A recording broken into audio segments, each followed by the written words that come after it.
Chapter 355. The PR manager of Xia Group could only smile apologetically. He was also puzzled in his heart. They had clearly agreed on the time, and President Xia had also said that he would personally host the meeting. What was going on now? At this moment, the door was pushed open. The PR manager of Xia Group looked towards the door with a look of surprise. Who was this person? Why didn't he recognize him? Gu Xingyin also subconsciously raised her head and looked in that direction. This man, Gu Xingyin, was stunned for a moment. He was really good-looking. He was wearing a well-ironed suit without a single wrinkle. A corner of a neatly folded handkerchief could be seen in the front pocket of his chest. His skin was extremely white, like the finest jade.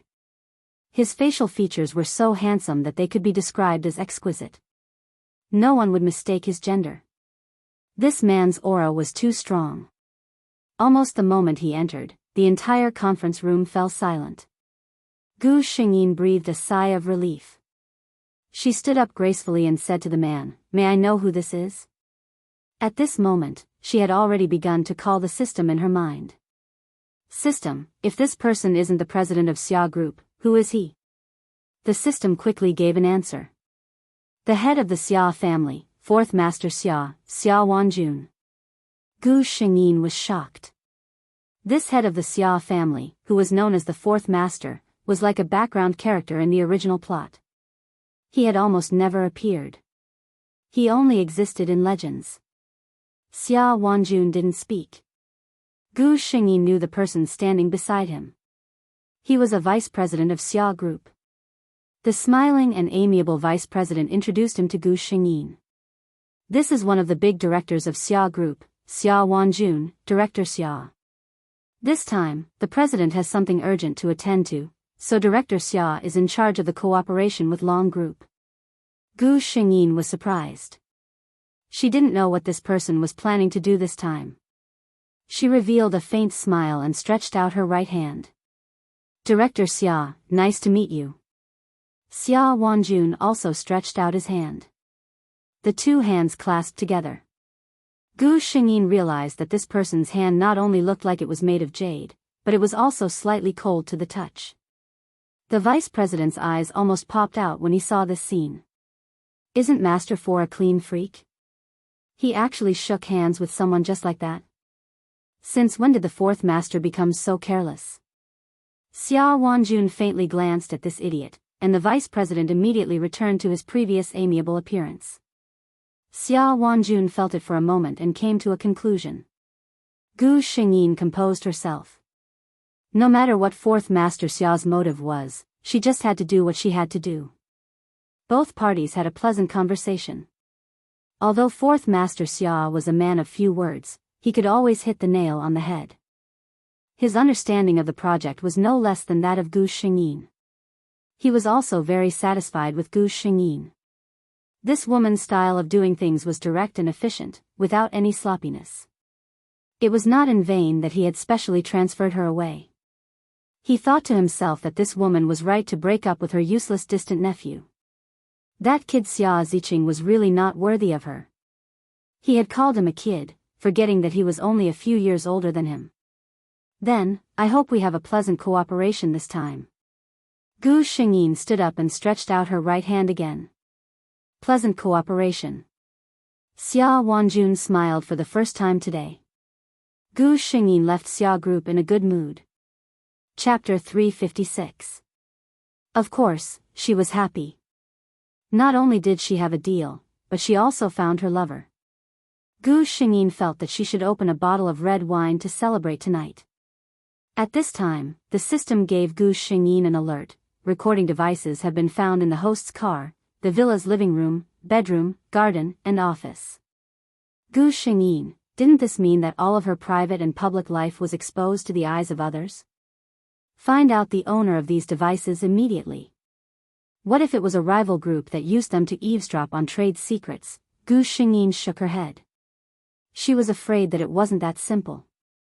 If it was just to eavesdrop on trade secrets, there was no need to install cameras in her house. Moreover, the system didn't find any abnormalities before, which meant that these devices had just been installed. Someone with such power. Gu Xingyin already had a faint guess in her heart. Sure enough, the system's hesitant voice sounded. It's Xia Wanjun. Gu Xingyin. Although she had expected it, she still felt a little strange when she heard the news. Could it be that the lovers in this world had a hobby of peeping? Gu Xingyin's heart was in a mess, but the system was already very considerate and continued to tell her, "Host, don't worry, Xia Wanjun only installed these cameras in your room. He is only interested in your private life." Gu Xingyin. Damn pervert. Damn Xia Wanjun, the pervert, didn't know that his tricks had been seen through. He had always been very controlling, and it was rare to meet someone that he was interested in. By the time he reacted, he had already issued those orders. This was really, Xia Wanjun held his forehead. He had really never done such a tasteless thing. But thinking of that beautiful and aggressive woman, Xia Wanjun couldn't deny that he was looking forward to seeing her in private. Gu Xingyin rolled her eyes and had an idea. You want to know my private life, right? I'll let you taste the bitter fruit that you brewed yourself. But now there was an important matter, which was that Xia Ziqing was being hunted down, and Wang Zhenzhen had saved his life. Gu Xingyin worked overtime as usual. Originally, Xia Wanjun was just doing it on a whim. After all, he had a lot of things to do. He didn't want to see what a woman was doing every day all the time. However, he didn't know when it started, but he gradually developed a habit. Every night, he would stay in his room alone to see what Long Tianrua was doing. The more he saw, the more he understood her. For example, this woman was really hard-working. He watched her work overtime every day. She was clearly the CEO. To outsiders, she was incomparably glorious, but her life was more tiring than most of the employees. However, for a woman like her, even if someone was willing to hold up the sky for her, she probably wouldn't be willing to hide under someone else's wings, right? It was originally an eagle that soared in the sky, so how could it be willing to be a bird that was carefully raised by someone? He watched as Gu Xingyin rubbed her temples, turned off the computer, packed her things, and left the office. The screen suddenly became empty. This time, Gu Xingyin did not drive home directly. Instead, she went to a nearby shopping mall. Wang Zhenzhen met the injured Xia Ziqing at the parking lot of this shopping mall. Not to mention why Wang Zhenzhen, who didn't have a car, would go to the parking lot at night, Gu Xingyin got her wish to see the unconscious Xia Ziqing lying on the ground. Chapter 357. She stepped forward and took a look at the unconscious Xia Ziqing. After making sure that he was indeed unconscious, she leaned over and lifted him up. That's right, this tall but slender girl had lifted a man who was more than 1.8 meters tall. She didn't take him to the car. The Xia family's power was spread all over City A. Xia Ziqing just stopped in such a remote place because he was too weak. Gu Xingyin looked around and took Xia Ziqing to a bench at the entrance of the underground shopping mall for people to rest. She was sure that if she left him there, the Xia family's people would come and take him away in less than 5 minutes. After doing this, Gu Xingyin clapped her hands and turned away without hesitation. She didn't see that the man behind her, who was supposed to be unconscious, suddenly opened his eyes with great effort. He glanced in her direction and then fell asleep again. Gu Xingyin didn't go directly to the garage. Instead, she went to the mall and took out a bag of things. She believed that with the Xia family's power, it would be easy for Xia Wanjun to find out who put Xia Ziqing there. So, if Gu Xingyin didn't buy anything and left directly after saving someone, it would be hard to explain. In this way, it was easy to understand. Long Tianrua was going to the mall to buy something, but she met the injured Xia Ziqing on the way. Out of morality, she took him to a place where the Xia family could see him. Everything was perfect. That was her excuse. As for whether they believed it or not, it was their business. Gu Xingyin drove all the way home. This wasn't the old house of the Long family. Several elders of the Long family lived in the old house. Long Tianrua didn't want to listen to their nagging all day, so she simply bought a villa and lived here. She only went back once a month to have dinner with those people. She didn't like strangers coming in and out of her place. So, in such a big villa, there were almost no footprints of others except for the hourly cleaners who came to clean regularly every week and Zhu Xiaoxiao, who liked to stick to her the most. This was also the reason why Xia Wanjuan's men could do it so easily. After opening the door, the first thing Gu Xingyin did was to take off his suit. She always dressed formally for work, wearing a meticulous white shirt under her suit. However, at this moment, the top 2 buttons of her shirt, which had been buttoned up to the top during the day, were unbuttoned, revealing her delicate collarbone and the sparkling skin below. A little further down, an undulating cleavage was hidden under the tight shirt. Someone once said that shirts weren't suitable for people with hot bodies. Indeed, Gu Xingyin's clothes, which were originally the most serious, had a hint of abstinence. Not to mention, at this moment, the beauty's long hair was down to her waist. She opened a bottle of red wine and sat on the sofa lazily tasting it. Xia Wanjun habitually turned on the screen and saw such a scene. Long Tianruo's appearance was undeniably beautiful, but in the daytime, she was too sharp. The first thing people felt was her powerful aura, and very few people would pay attention to her face. At this moment, she had faded away her sharpness during the day. Her sharp eyebrows relaxed, and under the light, there was a hint of coquettish beauty. Chapter 358. Xia Wanjun inexplicably felt a little thirsty. He looked at the woman in the video who took a sip of wine and closed her eyes to savor it with a satisfied expression. His gaze uncontrollably landed on her red and full lips. There were some water stains on her lips and they emitted a seductive color under the light. He couldn't help but want to reach out and touch them, or taste them. Gu Xingyin opened her eyes. She seemed to have thought of something and a smile appeared on her lips. She drank the remaining wine in the glass in one gulp. A strand of wine flowed down from the corner of her mouth, passing by her beautiful neck and her delicate collarbone. Finally, it disappeared into the fragrance. Boom! Xia Wanjun only felt a fire burning in his body. He crossed his legs and changed his sitting position. His eyes were like an eagle's as he stared at the woman in the video. If someone else was here, they would definitely be frightened by the excitement in his eyes. Was this still the indifferent fourth Master Xia? If one took a closer look, one would be able to see the determination hidden in the depths of his eyes. Gu Xingyin estimated that it was enough for today. She didn't continue to provoke him. She got up and walked into the room. Xia Wanjun closed his eyes and took a deep breath. He leaned back in the chair quietly. No one knew what he was thinking. He had also installed a camera in Gu Xingyin's room. This time, he didn't look at her. He was afraid that if he couldn't control himself, he would drive directly to her house. Xia Wanjun was in a dilemma. He slowly calmed down the heat in his body. Gu Xingyin was still taking a bath alone. She knew that Xia Wanjun was secretly looking at her. Just now, she deliberately let him see her like that. Since he dared to install a camera in her house, he had to be prepared to ask for trouble. She was very confident that Xia Wanjun could only solve the fire she had ignited. A few more days passed. Gu Xingyin was busy with company affairs every day. She paid attention to Wang Jinjin and occasionally flirted with Xia Wanjun playfully. President, Xia Group's banquet invitation.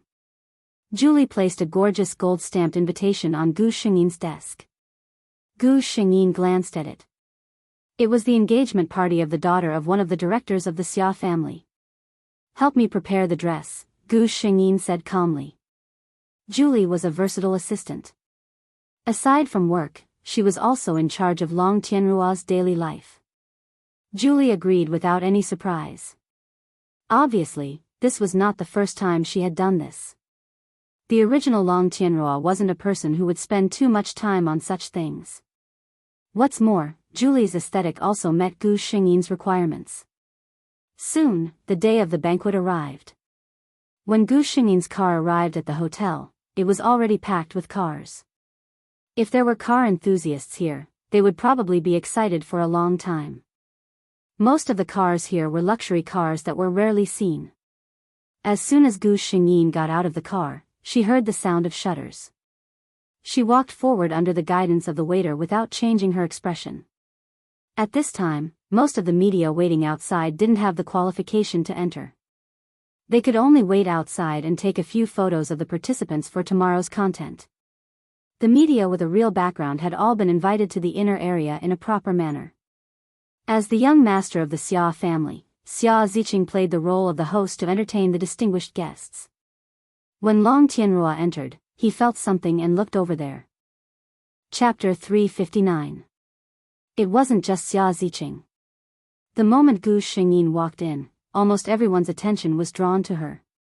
It had to be said that Julie really had good taste. The silver-white strapless dress was completely tailor-made for Long Tianrua's figure, perfectly outlining her beautiful curves. Under the light, her milky white skin looked even more eye-catching than the dress. The hollowed-out back design revealed a large part of her porcelain white skin. Xia Ziqing was sure that at least 80% of the men present had their eyes glued to Gu Xingyin. He was a little depressed. Someone was even more depressed than him. Xia Wanjun narrowed his eyes and looked at a certain woman in the crowd who was shining brightly. He waved to the person next to him. The person next to him was a little surprised, but he still followed the order and walked down. At this moment, the female lead of the engagement party had already come out. Gu Xingyin deliberately took a look at her. She was a very beautiful young lady. One look and one could tell that she had been pampered since she was young. How a person's life was could always be seen from her face. This young lady of the Xia family was clearly brought up in a honey jar. Her eyes were full of arrogance and haughtiness. However, at this age, Gu Xingyin secretly thought that she had just reached adulthood. Tianrua. Xia Ziqing finally finished greeting all the guests around him and came to Gu Xingyin's side. Mr. Xia. Gu Xingyin nodded to him lightly and greeted him. She didn't want to complicate matters in the Xia family's territory today. Hearing her address Xia Ziqing, his face darkened. Tianrua, do you have to be so estranged with me? After all, we used to. Gu Xingyin interrupted him. Since Mr. Xia also knows that it was in the past, there are some things that are in the past. Don't mention it again. Gu Xingyin felt that if Long Tianrua were to count the worst decisions she had made over the years, dating Xia Ziqing would definitely be on the list. Xia Ziqing's expression changed, but he immediately thought of something and revealed a gentle smile. Tianrua, I know you have feelings for me. You were the one who saved me that day, weren't you? I know that I hurt your feelings in the past. Don't worry, I will definitely. Gu Xingyin could not bear it any longer. She took a glass of wine from a passing waiter's tray and put it in his hand, finally interrupting his chatter. Gu Xingyin looked at Xia Ziqing without a ripple in her eyes. Her words were as cold as her expression. I don't know where you get your good sense of yourself from, but I'm telling you once again, and for the last time, Xia Ziqing, Long Tianrua, don't like you at all. The reason why I saved you last time was because of the cooperation between the Long and Xia families. Please don't think too highly of yourself. I, Long Tianrua, and you, Xia Ziqing. It will never be possible. When Xia Wanjun walked to this corner, he happened to hear Gu Xingyin's last words. His gloomy mood when he saw the two of them whispering to each other in private instantly turned for the better. Ziqing. He glanced at Xia Ziqing's pale face and spoke indifferently. Xia Ziqing instantly came back to his senses. When he saw Xia Wanjun, his entire body tensed up. Fourth uncle. Xia Wanjun raised his head slightly towards the main character of the banquet. They're too busy over there. Go help them. Chapter 360. When Xia Ziqing saw Xia Wanjun, it was as if he had seen a monster. He quickly glanced at Gu Xingyin, then lowered his head and left. This fourth uncle of his was a transcendent existence in the Xia family. Even the high and mighty elders of the Xia family did not dare to breathe loudly in front of this fourth master Xia, much less a young master from a side branch like him. In fact, it wasn't just Xia Ziqing, but the entire Xia family was trembling with fear when facing Xia Wanjun. This god of death was a master who wouldn't hesitate to kill people. Who dared to provoke him? Long Tianruo raised his eyebrows in surprise.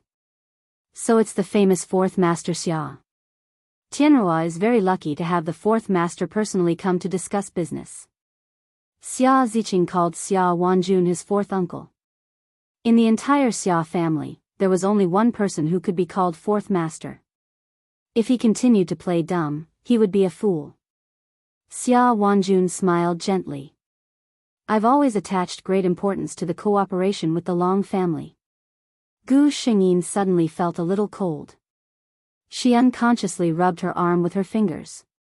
Xia Wanjun didn't miss this detail. Tianruo, are you cold?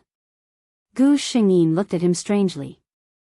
This man's expression was normal, as if he didn't find it strange to be called Tianruo. If she emphasized anything with him like this, it would seem petty. She nodded. It does seem a little cold. Xia Wanjuan's eyes revealed a trace of a smile. He waved his hand and said a few words to the attendant beside him. The attendant quickly bowed his head and left. The two stood quietly in the corner, chatting intermittently. They didn't feel awkward at all. In other people's eyes, the meaning behind this was incredible. Everyone knew that the Xia family's fourth master had always liked peace and quiet, and was obsessed with cleanliness. It was already strange that he could come to such an occasion, but he actually chatted with someone for so long. Those people looked at Long Tianruo meaningfully. No wonder he was the number one person of the younger generation. He could even handle someone like the Xia family's fourth master.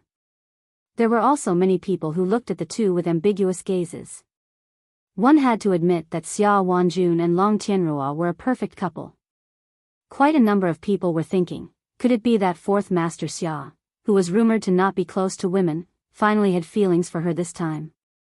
The waiter returned quickly with a snow-white plush shawl in his hand. Xia Wanjun personally reached out to take the shawl from his hand and draped it over Gu Xingyin. He draped the shawl over Gu Xingyin's shoulders from behind, which was equivalent to pulling her into his embrace from behind. The familiar scent instantly surrounded Gu Xingyin. She almost lost control and leaned into the man's arms subconsciously. Xia Wanjun, on the other hand, quite enjoyed this feeling. When he wrapped his arms around Gu Xingyin's shoulders from behind, an impulse that he had never felt before welled up in his heart. It made him want to tighten his arms and take this person into his embrace. In the end, he resisted it with great willpower.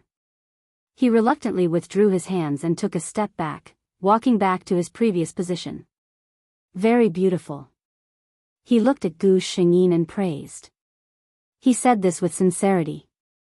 Long Tianruo's facial features were already imposing and sharp. Now, with the rabbit fur shawl, she looked even more luxurious.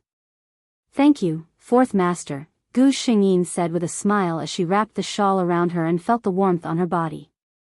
Xia Wanjun was satisfied with another sentence in his heart, this way, those hateful gazes won't always be on you. Chapter 361. After the Xia family's banquet, gossip about fourth master Xia and Long Corporation's CEO Long Tianruo began to circulate in the upper-class circle of a city. Coincidentally, neither side had any intention of standing up to refute the rumors, and the gossip became more and more intense. She didn't know if Xia Wanjun had done something inside, but Xia Ziqing never came out to disturb her again. However, Gu Xingyin looked at the two people pulling on the road and felt helpless. The plot was indeed powerful. Without that life-saving grace, Wang Zhenzhen and Xia Ziqing could still be together. It looked like Xia Ziqing accidentally bumped into Wang Zhenzhen. Looking at Wang Zhenzhen's lively appearance, she was probably fine. The two of them started arguing because of this. Gu Xingyin could only think of the most vulgar scene. The rich young man was arrogant and made a mistake by hitting someone with his money. The commoner woman was proud and unyielding, fighting for her dignity. Based on the plot of this world, Xia Ziqing would be attracted to a different girl like Wang Zhenzhen, and then they would have all kinds of misunderstandings. After all the love and hate, the two would live happily together, in your dreams. Gu Xingyin sneered. I won't let you have your way. She watched coldly from the side. In the end, the two seemed to have a big fight. Xia Ziqing threw a check and left angrily. Wang Jinjin squatted on the ground and cried alone. There were many passers-by pointing at her. She thought for a moment, got out of the car, and walked to Wang Jinjin's side. Are you okay? She bent down and asked. Wang Jinjin was crying her heart out when she heard Gu Xingyin's greeting. She instinctively raised her head and looked at Gu Xingyin. With one look, she was so shocked that she even forgot to cry. You. CEO? Wang Jinjin blinked and glanced at her. She immediately remembered that she was no longer an employee of Long Corporation.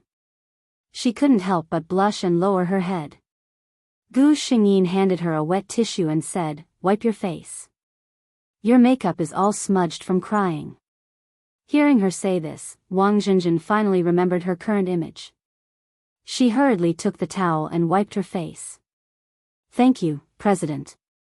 "Miss Long," Wang Jinjin whispered. "You're welcome. I was just passing by.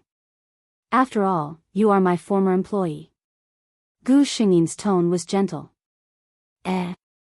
President, you actually know me?"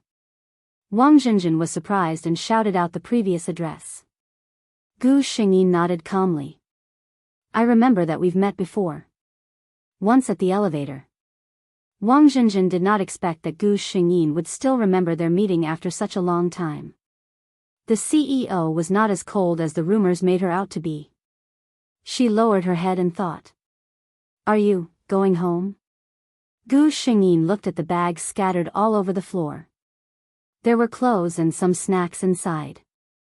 Obviously, Wang Jinjin had just returned from shopping. Wang Jinjin nodded. "I'm going to take the subway." Gu Xingyin thought for a while. "Why don't I send you back? It's fate that we met." Wang Jinjin certainly refused. However, Gu Xingyin looked serious. She seemed to see the CEO boss in the company again. Wang Jinjin obediently got in the car. "Why are you here, President?" Wang Jinjin was a little restless in the passenger seat.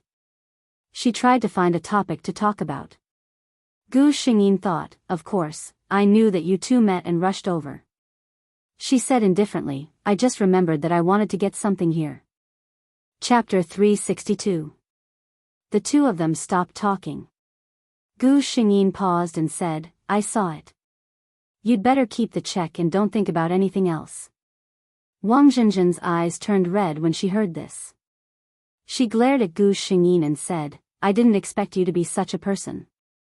Are all rich people like you think like this? Can everything be solved with money? He owes me an apology." Gu Xingyin was not surprised to hear such words. She didn't change her face or get angry when Wang Jinjin criticized her like this. She just continued to talk to her calmly. "Let me think about it. He hit you. What can you do? Call the police? He didn't hurt you and compensated you with a lot of money. Even in the eyes of the police, you're even. Do you want to go to him alone to settle the score? Let's not talk about whether you can find him. If you find him and he ignores you, what are you going to do?" Feeling Gu Xingyin's gaze, Wang Jinjin blushed and said, I'll reason with him." Gu Xingyin chuckled. Long Tianrua had a cold personality. When she was in the company, even Julie had hardly seen her smile, let alone Wang Jinjin. Her smile was truly like an extremely gorgeous and luxurious peony in full bloom, bright and beautiful beyond compare. Wang Jinjin was stunned, and the anger in her heart dissipated a lot. Gu Xingyin stopped smiling and continued to say, "Do you think a person like him will reason with you?" Wang Jinjin was speechless. She was angry at that time. She just wanted to find someone to vent her anger. She didn't think so much. Gu Xingyin saw that it was enough and added, "To be honest, a person like Xia Ziqing is not worthy of your attention. You're angry here, but he doesn't remember you at all. He's happy and carefree as usual. Why bother?" Wang Jinjin suddenly said, "Miss Long, do you know him?" Gu Xingyin replied lightly, "Yes, he's my ex-boyfriend." Wang Jinjin was speechless. Gu Xingyin looked at her expression and said, "What's wrong? Do you think someone like me doesn't need a boyfriend?" Wang Jinjin quickly shook her head and blushed. To be honest, she had never imagined the president to be in love. In her heart, and in the hearts of all the employees of Long Corporation, Long Tianrua was omnipotent. What kind of man could be worthy of such a person? At least, that Xia Ziqing guy didn't seem to be worthy of her. That's right. I don't think he's good enough for me either. Gu Xingyin's face was filled with such an expression. Only then did Wang Jinjin realize that she had actually said those words. However, what surprised her was Gu Xingyin's words. She had never seen such a confident and matter-of-fact woman. That was true. This woman was the CEO of such a large corporation. She possessed wealth that ordinary people would never dare to dream of in their entire lives. She was indeed qualified. Don't overthink it. I said that he is not good enough for me. It has nothing to do with his condition, Gu Xingyin said. Wang Jinjin looked at her in confusion. Gu Xingyin smiled coldly. A man who has a girlfriend and is entangled with all kinds of women while in love is still a scumbag no matter how good his condition is, isn't it? Her understatement was no less than a heavy bomb in Wang Jinjin's ears. The president was actually cheated on by someone? How could such an outstanding woman not be able to keep her love? At this moment, Wang Jinjin's impression of Gu Xingyin was unprecedentedly good. On the contrary, there was only disgust left for that scumbag Xia Ziqing who fooled around. Chapter 363. Soon, they arrived at Wang Jinjin's place. Gu Xingyin declined Wang Jinjin's invitation to have a cup of tea upstairs. She said that she had something to do later and drove away. The system said, "Host, you're amazing." Gu Xingyin chuckled. Wang Jinjin is such a naive girl. If I can't handle her, then all the missions I've done would have been in vain. After their conversation, Wang Jinjin had basically given up on the idea of looking for trouble with Xia Ziqing. If Wang Jinjin didn't take the initiative to look for him, Xia Ziqing wouldn't have any impression of Wang Jinjin. She didn't believe that the two of them could still get together. Gu Xingyin went home, but she didn't expect to hear the system's warning just as she stopped her car. "Host, be careful. There are people here." People? Gu Xingyin's heart skipped a beat. However, it was impossible for outsiders to come to Long Tianrua's private villa at this time. Besides, even if someone came to visit, they wouldn't hide in the underground garage. Gu Xingyin took out her phone. Sure enough, the signal was blocked. She quietly opened the car door. If she delayed any longer, the people outside would be suspicious. The moment she got out of the car, she suddenly turned around and dodged a hand knife from behind. A surprised voice came from behind her. It seemed that the person was surprised by his own miss.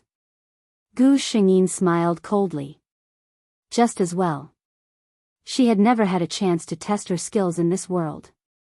The nimble but swift woman shuttled between the burly men.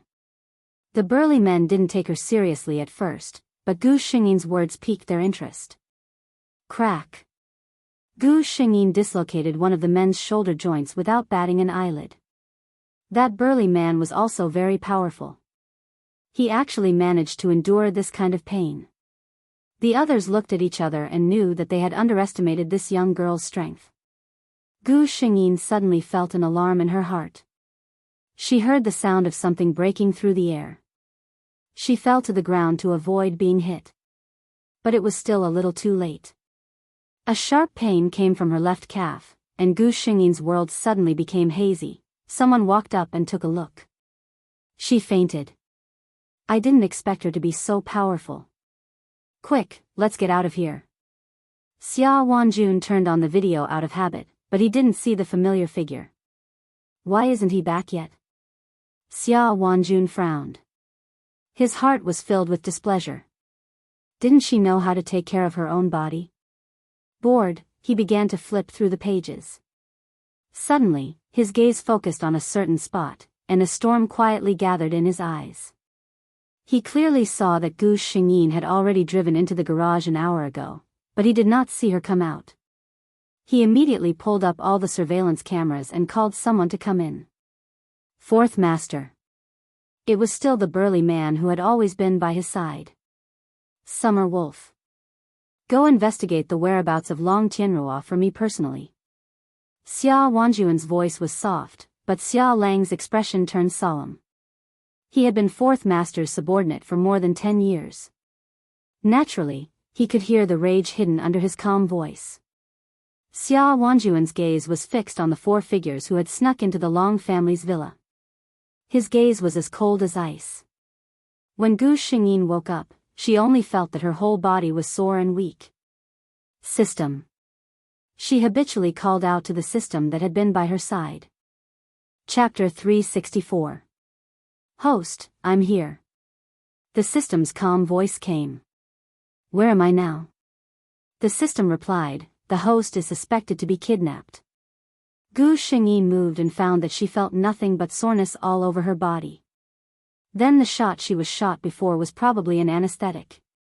Help me check the nearby terrain and tell me how many people are guarding outside. The system soon gave the answer. The host is in the territory of the Shao family in City A. There are more than 30 strong men in the independent manor where the host is. Among them, 20 are armed. Gu Xingyin was speechless. The Shao family was also one of the underworld forces. However, the Shao family and the Long family had always minded their own business. What was the motive for attacking her this time? Gu Xingyin suddenly remembered that the Shao family and the Xia family had always been sworn enemies. Could it be because of the recent rumor? Only in this way could it be explained. It seemed that the Shao family really thought that she had a close relationship with Xia Wanjun and took her as a hostage. At this moment, someone pushed the door open and came in. Gu Xingyin looked over and found that it was an old man in his 50s wearing a dark red tang suit. Gu Xingyin recognized him, asking, Old Master Shao, may I know what brings you here? Shao Xingxiong didn't expect that Gu Xingyin could be so calm in this situation. However, he didn't answer Gu Xingyin's question. Instead, he said, the little girl of the Long family is really a beauty. No wonder, he didn't finish his words, but Gu Xingyin understood. Sure enough, it was related to Xia Wanjun. Shao Xingxiong waved his hand behind him. One of his men came over with a syringe in his hand. Gu Xingyin's face suddenly became cold. She looked straight at him. What do you want? Shao Xingxiong smiled kindly. Miss Long, don't panic. It's just some medicine to calm people down. Don't worry. It's not something addictive. As he spoke, the syringe in his subordinate's hand slowly pierced Gu Xingyin's arm. Gu Xingyin once again could not resist the invasion of darkness and fell into a deep sleep. The smile on Shao Xingxiong's face disappeared without a trace. He ordered his subordinate beside him, Go, record a video for 4th Master Xia. Let him see how his woman is now. However, his subordinate did not reply. Shao Xingxiong felt that something was wrong. Just as he was about to turn around, he heard a sound that made his body tremble. No need, I'm already here. Shao Xingxiong's body stiffened for a moment. He turned his head and saw Xia Wanjun standing at the door. He was still the same, wearing a meticulous black suit. There was not a single trace of anger on him, not even a single strand of his hair was out of place. Only Shao Xingxiong himself knew how tightly guarded this manor was and how much effort it would take to enter. However, at this moment, all this could only show how terrifying Xia Wanjun was. Shao Xingxiong suddenly took out his pistol and pointed it at Gu Xingyin behind him. He looked at Xia Wanjun. 4th Master Xia, you really live up to your reputation. I admire you. Xia Wanjun's expression did not change. What do you want? Shao Xingxiong laughed. 4th Master Xia is really straightforward. I'm not as strong as you, so I admit defeat. 4th Master Xia only needs to promise not to cause trouble for me. I'll pack up and leave the country within a day. I promise I won't disturb 4th Master Xia in the future. He was a self-aware person. He knew that after the incident, it was already the best result that he could keep his life. Chapter 365. Xia Wanjun moved his lips. I can agree to your request, but Shao Xingxiong felt a sharp pain in his arm that was holding the gun. His arm went numb, and the gun in his hand fell to the ground. At the same time, he heard a familiar voice, but he agreed, but I didn't. Xiao Xingxiong looked at Gu Xingyin, who was standing in front of him in disbelief. How is it possible? You were injected with medicine. You should be lying in bed unconscious, right? Gu Xingyin finished his words. Unfortunately, your subordinate might have bought a fake product from somewhere. Gu Xingyin's words made Xiao Xingxiong want to vomit blood. The gun on the ground had been taken away by Xia Wanjuan's subordinate. Gu Xingyin knew that she had nothing to do with the rest. She ignored Xiao Xingxiong, who was sitting on the ground in a daze, and walked to the man at the door. Xia Wanjun watched as she leisurely walked to his side, and then collapsed onto the ground. He quickly held the woman beside him, and there was a rare hint of urgency in his tone. He said to the person beside him, "You deal with this." Then he picked up Gu Xingyin and left in a hurry. When Gu Xingyin opened her eyes again, she saw the man sitting by the window at first glance. Xia Wanjun noticed that she had woken up. He got up and walked over. "Do you feel uncomfortable anywhere?" He came back with Gu Xingyin in his arms and informed the family doctor. The result was that she had been injected with medicine that would make her unconscious, and there was nothing serious. However, he was still worried. He had to ask for the answer himself. Gu Xingyin shook her head and got up. She was still a little weak, but there was nothing serious. "Where are you going?" Xia Wanjun saw Gu Xingyin get up and put on her shoes and asked. Gu Xingyin looked at him in confusion. "Going home, of course." She thought for a moment and said, "This time, I won't thank Fourth Master. After all, this unexpected disaster was brought upon me by Fourth Master." Xia Wanjun looked at her impatient appearance and suddenly sneered. "Unexpected disaster?" He suddenly stood up and approached Gu Xingyin step by step until they could hear each other's breathing. "Now, everyone in City A thinks that our relationship is not simple. What's the use of leaving in such a hurry?" A faint blush appeared on Gu Xingyin's face. It was a sign of anger. If Fourth Master wants to clarify things, it's just a matter of a word. Xia Wanjun looked at her face close to his and suddenly smiled. "Why should I clarify?" Gu Xingyin took a step back and looked at him coldly. Then, "Mr. C, is it fun to play with me and everyone?" She paused for a moment before continuing, "Or perhaps, I, Long Tianrua, have offended Fourth Master in some way. Don't use such a soft knife to deal with people." If it was the real Long Tianrua, she would be innocent in such a thing. It was not easy to be Fourth Master Xia's woman. Xia Wanjun had made countless enemies in his life. His woman was destined to be attacked openly and secretly. Xia Wanjun looked at the cold face of the woman in front of him and suddenly became serious. "Then, what if I'm serious?" Gu Xingyin looked at him in confusion. Xia Wanjun repeated, "What if I'm serious about making you my woman?" Chapter 366. Gu Xingyin looked a little confused, as if she didn't understand what Xia Wanjun meant. But Xia Wanjun didn't give her any chance to escape. He looked at Gu Xingyin and said word by word, "Xia Wanjun, have fallen in love with you, Long Tianrua. So, it's not a rumor. You're destined to be my woman. System, host, your lover is getting more and more domineering." Gu Xingyin, "Shut up, I'm the domineering CEO." System, Long Tianrua looked at the confident man and smiled gently. "Fourth Master Xia, do you know that no matter how powerful you are, there are some things in this world that can't be exchanged with power?" Xia Wanjun also smiled gently. "I don't know if it can be exchanged or not. I only know that I, Xia Wanjun, have never failed to get what I want." Long Tianrua looked at him. "Then, Fourth Master, do you want to force me? Or do you want my heart?" Xia Wanjun felt that this woman was more interesting than he thought. He thought of many reactions that Gu Xingyin would have, but he didn't expect her to negotiate with him like this. "Of course it's the latter. I've fallen in love with you, so you naturally have to return my heart," Xia Wanjun said matter-of-factly. Gu Xingyin nodded. "Fourth Master, you see, I don't have a lover right now, and you're the most outstanding person I've ever met. I do have some feelings for you. If you want my heart, come and get it yourself. Gu Shengyin looked at the time on her watch. I have an important meeting in the company today. Goodbye, fourth master. Xia Wanjun looked at the woman who left without hesitation, feeling very curious. He called one of his subordinates. Fourth master, what are your orders? The man who was dressed handsomely and was about to find a beautiful woman for a romantic encounter saw the call and quickly straightened his face. Come here, help me, chase a woman. The handsome man blinked hard, wondering if the man in front of him was possessed by some strange person. Since when did the fourth master learn to use such a roundabout method?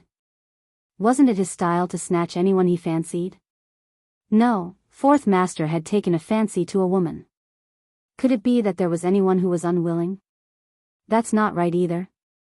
The fourth master actually took a fancy to a woman. At this moment, he remembered that a while ago, there were rumors that the fourth master was together with the cold and elegant CEO of the Long Corporation. Could it be, I fell in love with a woman, but she didn't like me? She asked me to chase after her, Xia Wanjun said with a calm expression.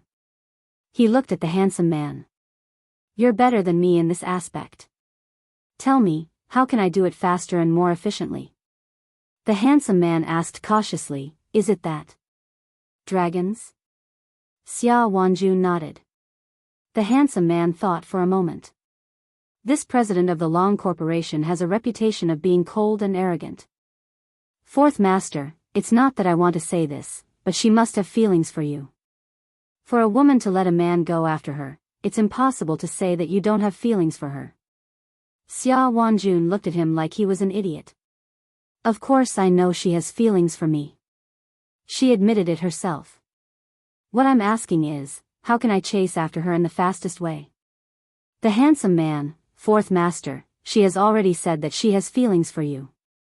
Why are you still looking for me? In this situation, if you're a man, just go for her. Chapter 367. Xia Wanjun hung up the phone expressionlessly. Sure enough, it was useless to call others. He decided to do what he wanted. Therefore, as soon as Gu Shengyin got off work and walked into the parking lot, she was stopped by two bodyguards in black suits. Miss Long, our fourth master invites you over. Gu Shengyin snorted, if he wants to see me, let him come here. The two bodyguards looked at each other, as if they had never seen a woman who dared to talk to Mr. C like that. If it were someone else, they would have used force, but Mr. C had told them to be polite to Miss Long before they came. Gu Shengyin ignored them and walked to her car. She got in, but didn't start the engine. She was waiting to test the man's attitude. The answer came soon, and someone knocked on her window. Lowering the window, Gu Shengyin saw Xia Wanjun's calm face. I heard that you won't leave until I pick you up in person. Gu Shengyin took it for granted. If you want to chase me, of course you have to show your sincerity. The two bodyguards beside him had cracking expressions on their faces. So Master Fu called them here to date Miss Long? This, Xia Wanjun frowned and nodded. Okay, I'll be careful in the future. He opened the door for Gu Shengyin and made an inviting gesture. Then, beautiful lady, would you like to have dinner with me? Only then did Gu Shengyin smile. My pleasure. The driver was driving. Gu Shengyin and Xia Wanjun sat in the back seat and chatted. It could be seen that Xia Wanjun rarely chatted with others like this.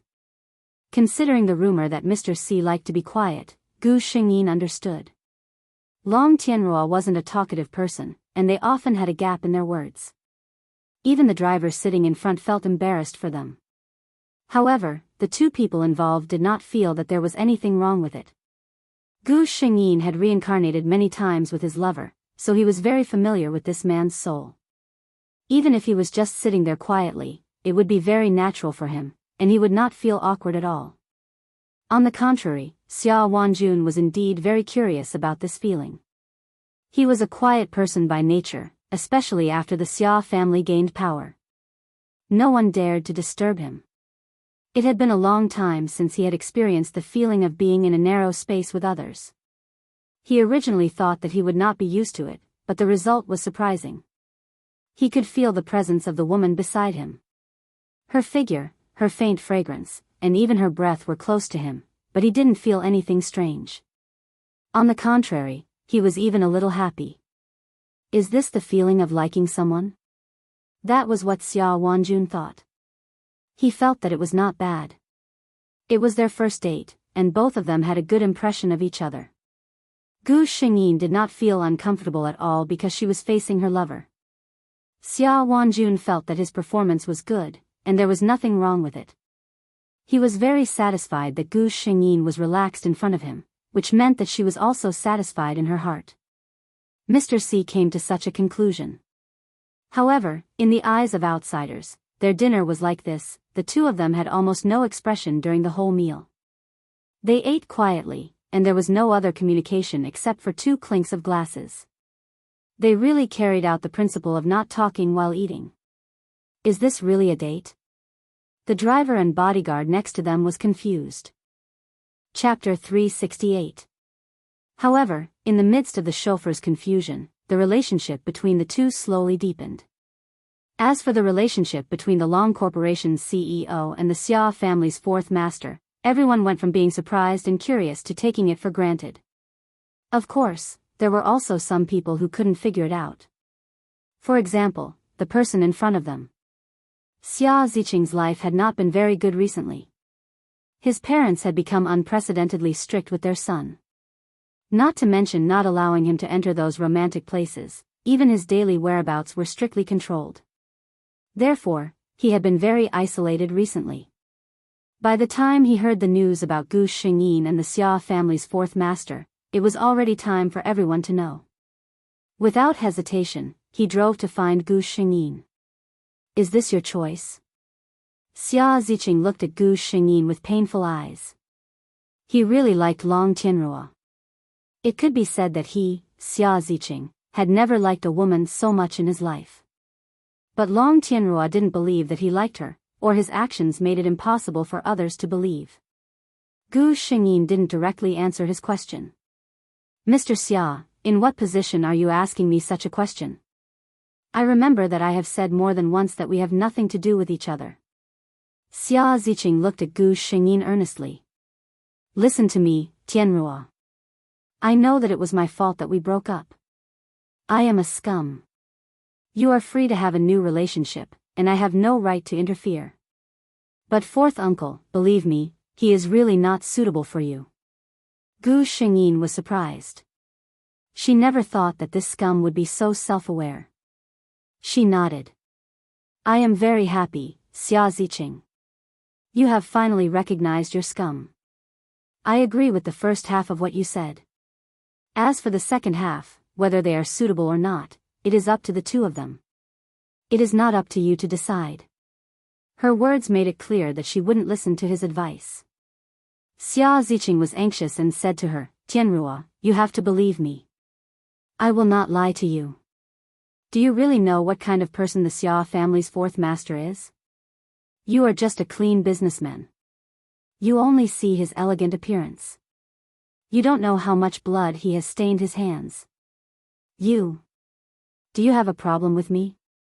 A low voice came from behind him. Xia Ziqing's face instantly turned pale. He stiffly turned his head and called out to Xia Wanjun, who had appeared out of nowhere, 4th uncle. Xia Wanjun glanced at him. It seems that your parents haven't disciplined you enough. Since when did a junior like you have the right to interfere in my affairs? Xia Ziqing lowered his head, not daring to utter a single word. Get lost. Xia Wanjun didn't want to see him at all. Xia Ziqing gritted his teeth. 4th uncle, his unfinished words disappeared in Xia Wanjun's cold eyes. Xia Ziqing left. After his figure disappeared, Gu Xingyin said to Xia Wanjun, although he is a little naive, he did it for my own good. Don't make things difficult for him. Xia Wanjun's originally calm face had a trace of anger. Oh. Tianrua, do you think what he said makes sense? Gu Shengyin looked at the man who was obviously jealous because of her words defending Xia Ziqing. She took the initiative to take his hand. He personally admitted that he is a scum. Don't these words make sense? Xia Wanjun only felt that the feeling in his hand was warm and soft, and it easily soothed the gloom in his heart. Chapter 369. However, he still snorted. I really don't understand. Why did you fall in love with him back then? Gu Shengyin laughed in her heart and followed his words. Yes, I was young and frivolous at that time. I didn't know how to judge people clearly. Xia Ziqing was born a playboy.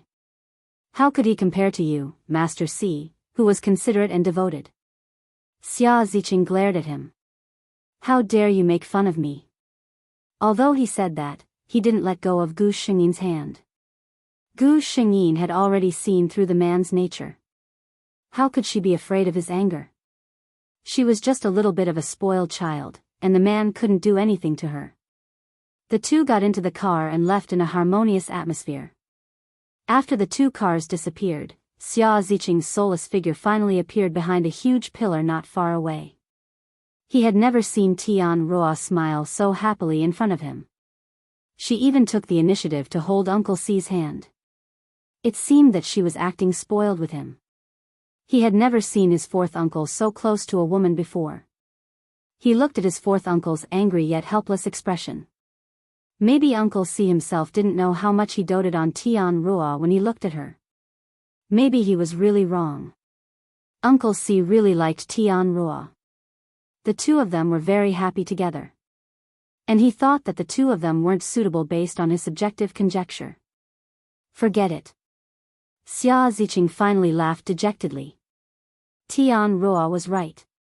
He had long lost the right to interfere in her life. Whether she lived well or not had nothing to do with him.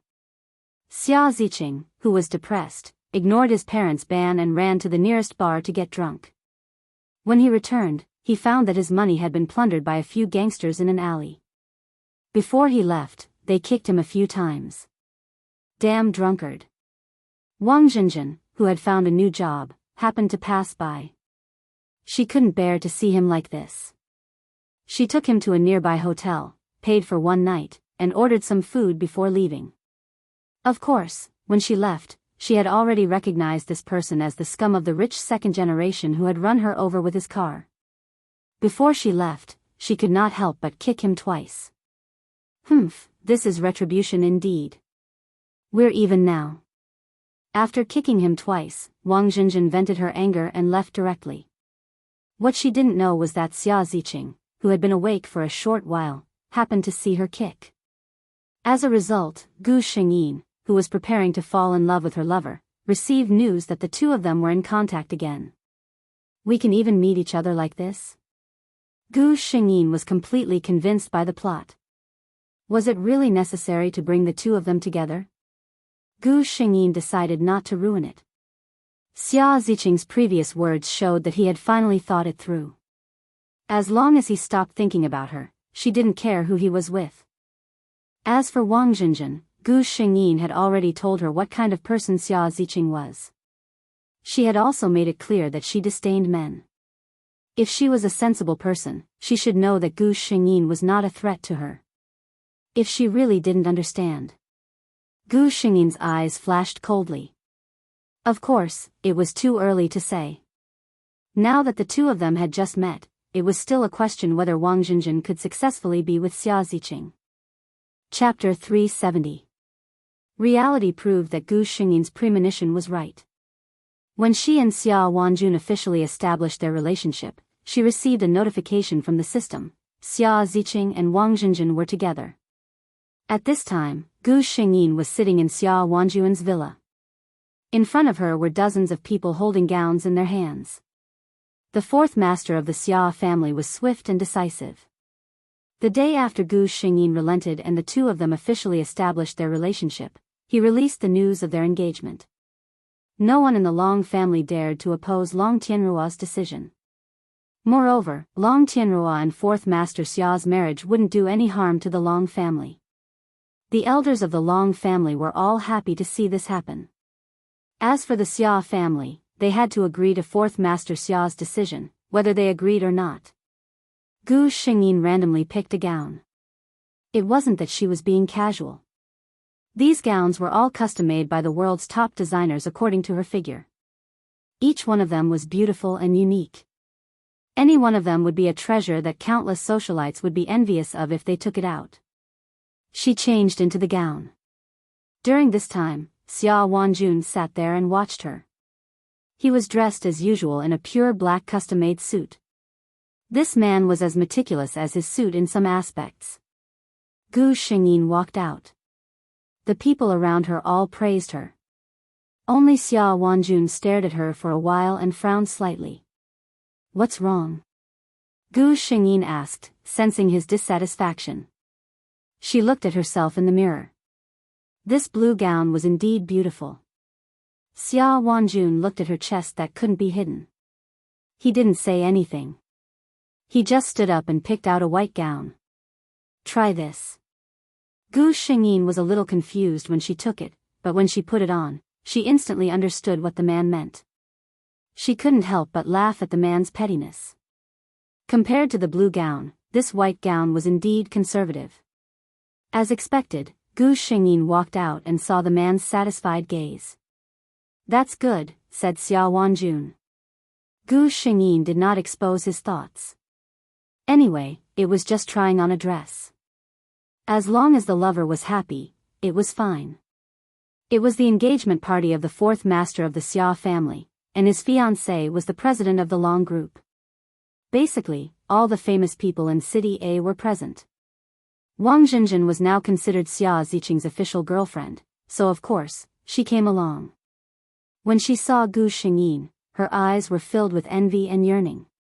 Seeing this, Xia Ziqing suddenly asked, "You know Tian Ruo?" Wang Jinjin nodded. Yes, I used to be an employee of the Long group. The president is the idol of all the female employees in our company. She thought for a moment and added, he's also the idol of all the male employees.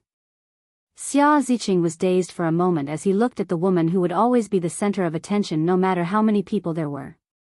Once upon a time, it had been his dream to stand with Tian Ruo at the wedding banquet and receive everyone's blessings. Fortunately, this absent-mindedness only lasted for a moment. He came back to his senses and looked at his girlfriend who was standing quietly beside him. Jinjin, do you want to have such an engagement party? Wang Jinjin blushed for a moment, and the grudge that had just arisen in her heart because of Xia Ziqing's gaze at Gu Xingyin disappeared. This is too fast. She couldn't get used to Xia Ziqing's rhythm. Gu Xingyin suddenly felt something. She looked at the two people standing in the distance whispering intimately. It seemed that they had a good relationship. Very good. Gu Xingyin was relieved. This time, Wang Jinjin wouldn't blame him, right? Chapter 371. Miss Long, congratulations. Wang Jinjin held a glass of wine and walked to Gu Xingyin.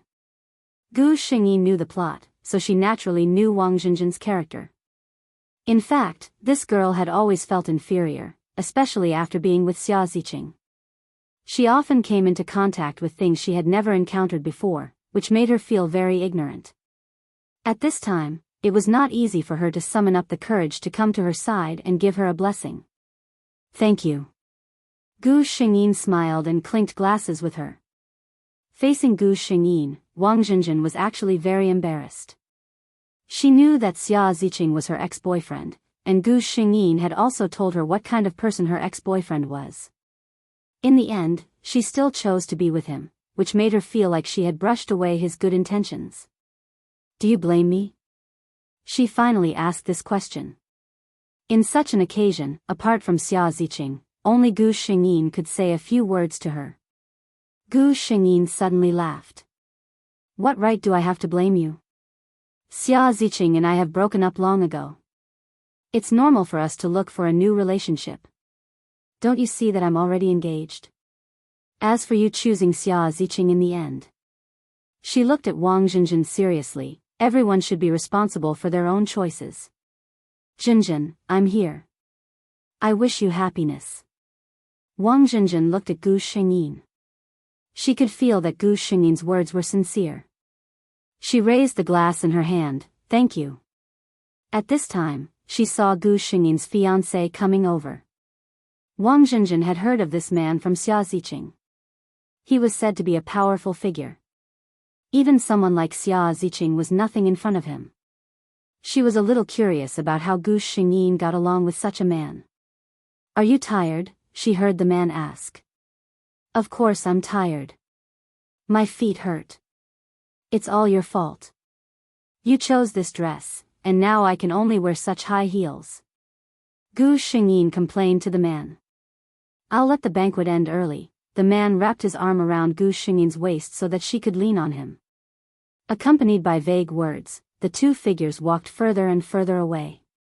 Wang Zhenjin held the wine glass and looked at it. She was actually a little dazed. The fourth master, who was said to be the invisible emperor of City A, was just an ordinary man who doted on his lover in front of his lover. In front of him, the powerful CEO of the Long Corporation was just a little woman who only knew how to whine and complain.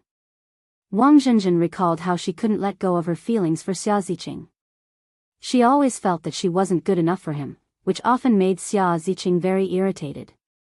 Wasn't this also a way to wear down their feelings? Zhenjin, so you're here? You didn't tell me. I was worried to death. Xia Ziqing walked over with a worried face. Wang Zhenjin suddenly smiled.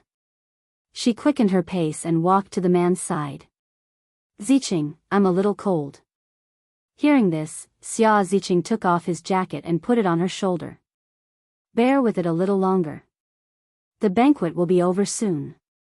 It's fourth uncle's banquet. I can't take you away. Feeling the warmth from her body, Wang Zhenjin narrowed her eyes in satisfaction. Okay. Perhaps she should also try to completely open her heart to this man and manage their love. Chapter 372. The Xia family and the Long family had a marriage alliance.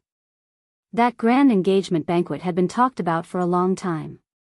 There were rumors that the Xia family's fourth master loved his fiancée very much. He had originally planned to hold the wedding directly, but he felt that the time was too rushed and he couldn't hold a perfect wedding for his fiancée, so he held the engagement banquet first.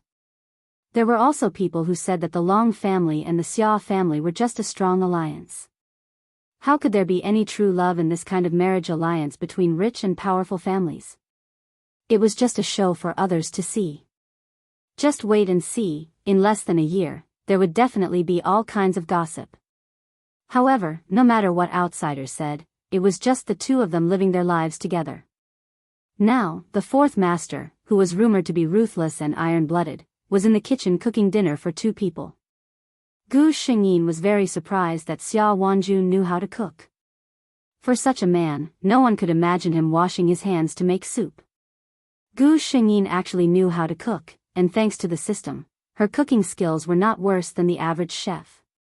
However, after being born for so long and experiencing so many worlds, she had almost never cooked by herself. Firstly, she didn't like it.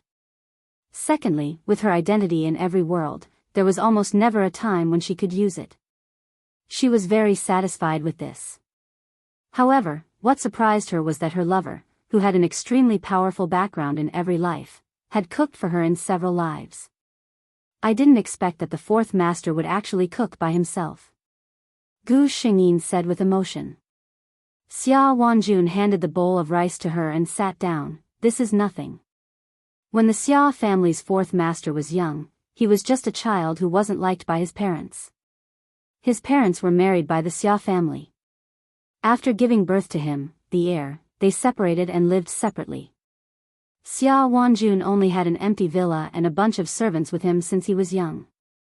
He started to come into contact with the Xia family's secret business when he was a teenager. In order to convince the public, he personally participated in the Xia family's devilish training. In the deserted jungles and grasslands, no one would be waiting for you with cooked food. At first, Xia Wanjun didn't even know how to start a fire. Later on, no matter where he was placed, he would be able to find food immediately and leave himself a way out. He shook his head to clear the unpleasant memories in his mind and served Gu Xingyin a bowl of soup. Gu Xingyin took it and didn't ask about the past hidden in his words. Instead, she winked playfully, "That's great. I don't know how to cook. In the future, the management of this family will be handed over to Mr. C." The corners of Xia Wanjuan's lips curled up slightly. "I'm happy to cook for Tianruo." Long Tianruo's past had been thoroughly investigated as soon as he became interested in her.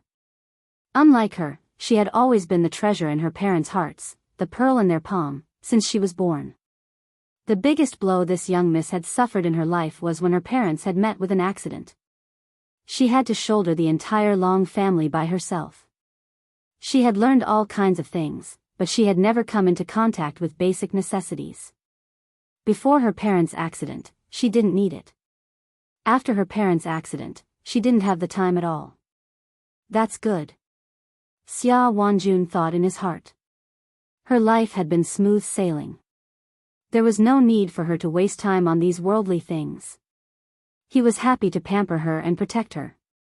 Xia Wanjuan's woman had to be the happiest woman in the world. Chapter 373. The two of them finished dinner in a warm atmosphere, then went out for a walk hand in hand. It was late autumn, and the temperature was very low at night. A gust of cold wind blew over, and Gu Xingyin couldn't help shivering even though she was wearing a coat. "Are you cold?" Xia Wanjun looked at her and put her hand into his pocket without any explanation. Gu Xingyin wasn't cold. It was just a reflex. However, she enjoyed the feeling of being cared for by her lover. The Xia family's villa was in a famous area in City A, where every inch of land was worth its weight in gold.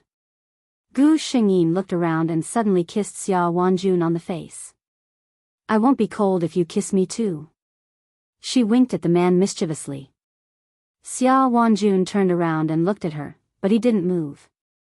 Gu Xingyin was joking. That man was strict, so how could he do something like kissing someone outside? Just as she was about to say that she was joking, someone suddenly pulled her wrist forcefully. She lost her balance and fell forward, right into a familiar and warm embrace. Then, a pair of cold lips covered her lips. Gu Xingyin widened her eyes in surprise. Xia Wanjun held the waist of the person in his arms tightly and deepened the kiss. Gu Xingyin had never known that this man could be so passionate. A surge of passion that made one shudder came from the depths of her body, causing her to become excited. She closed her eyes and indulged herself in the passion brought to her by her lover. Her hands clung tightly to his shoulders. After a long time, their lips parted. Xia Wanjun was still holding Gu Xingyin tightly. He lowered his head and kissed her lips, which were red because of the deep kiss just now. He said, "Are you still cold?" Gu Xingyin snuggled up in his arms. The familiar smell and warmth made her reluctant to leave. She nodded in all seriousness. Fourth Master's embrace is indeed warm.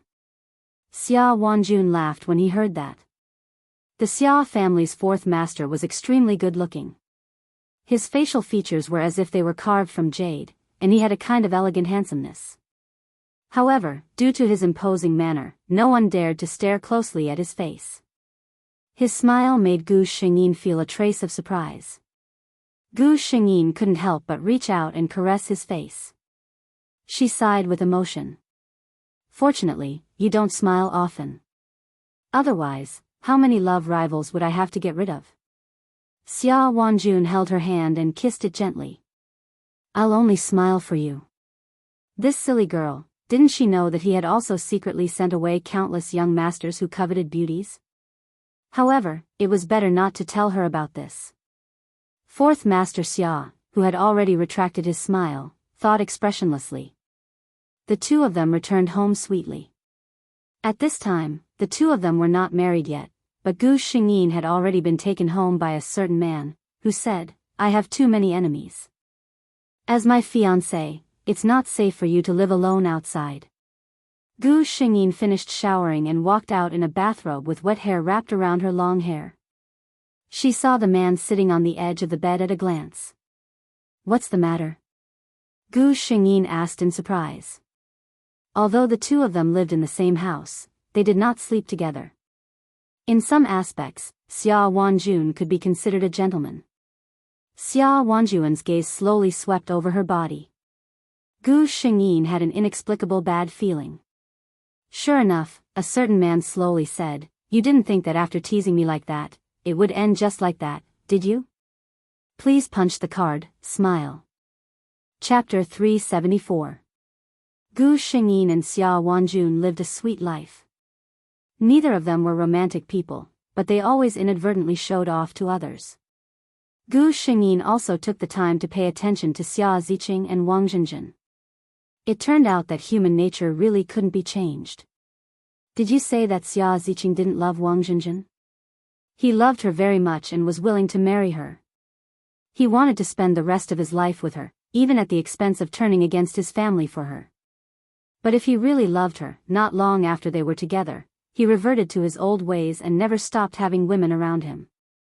At that time, Long Tianrua saw through him and firmly broke up with him without saying a word. With her pride, she couldn't bear to see her other half like this. The two of them were the same as in the plot, quarreling and breaking up. But this time, there was no more Long Tianrua. Wang Zhenjin also knew very well that the root of it was her boyfriend. On the day of Gu Shengyin and Xia Wanjun's wedding, she saw Wang Zhenjin, whom she hadn't seen for a long time. At this time, Wang Zhenjin was already very different from before. She began to wear fashionable clothes and put on very exquisite makeup on her face. She could already chat with those rich young ladies. Wang Zhenjin once again held a glass of wine to bless Gu Shengyin. The smile on her face was still so sincere. "Miss Long, you are really happy. I wish you and your husband can be in love for a long time without doubts." Gu Shengyin clinked glasses with her. She smiled very happily. On such a day, such blessings were very happy to hear from any bride. Gu Shengyin glanced at Wang Zhenjin. Although she was enjoying the scenery, there was a trace of sadness in her eyes. She knew that Wang Zhenjin wasn't very happy. Xia Ziqing was famous for being a playboy. With a boyfriend who flirted everywhere, her life wasn't as glamorous as it seemed. But Gu Shengyin didn't say much about it. She had already told her what kind of person Xia Ziqing was. She also said that she had to be responsible for her own choices. Wang Zhenjin didn't say much. She just said a few words to her and left.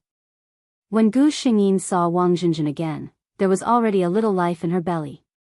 Wang Zhenjin came to visit her as Xia Ziqing's wife. Yes, at this time, Wang Zhenjin and Xia Ziqing still got together and became Xia Ziqing's wife. Gu Shengyin noticed that she was different from before. In the past, her eyebrows were full of sadness. Was completely gone now.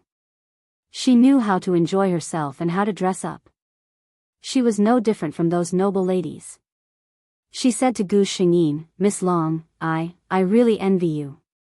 As a woman, your career has already reached a height that ordinary people can't even look up to. That's fine. Even your marriage is as happier than others." She had entered this circle and seen too many seemingly united but actually divided people. The more it was like this, the more she knew how rare people like Xia Wanjun and Gu Shengyin were. The fourth master of the Xia family doted on his wife. It was well known in City A. Gu Shengyin might not know that now, no matter who it was, their faces were full of envy and jealousy at the mention of Mrs. Xia and Long Tianrua. "Your husband also loves you very much."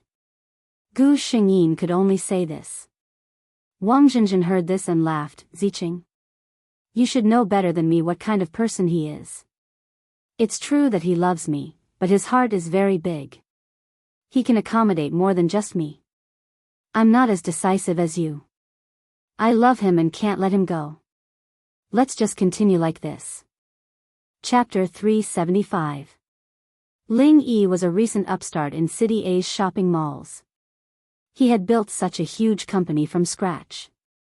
Even those of the older generation had to say that the younger generation would surpass them in time.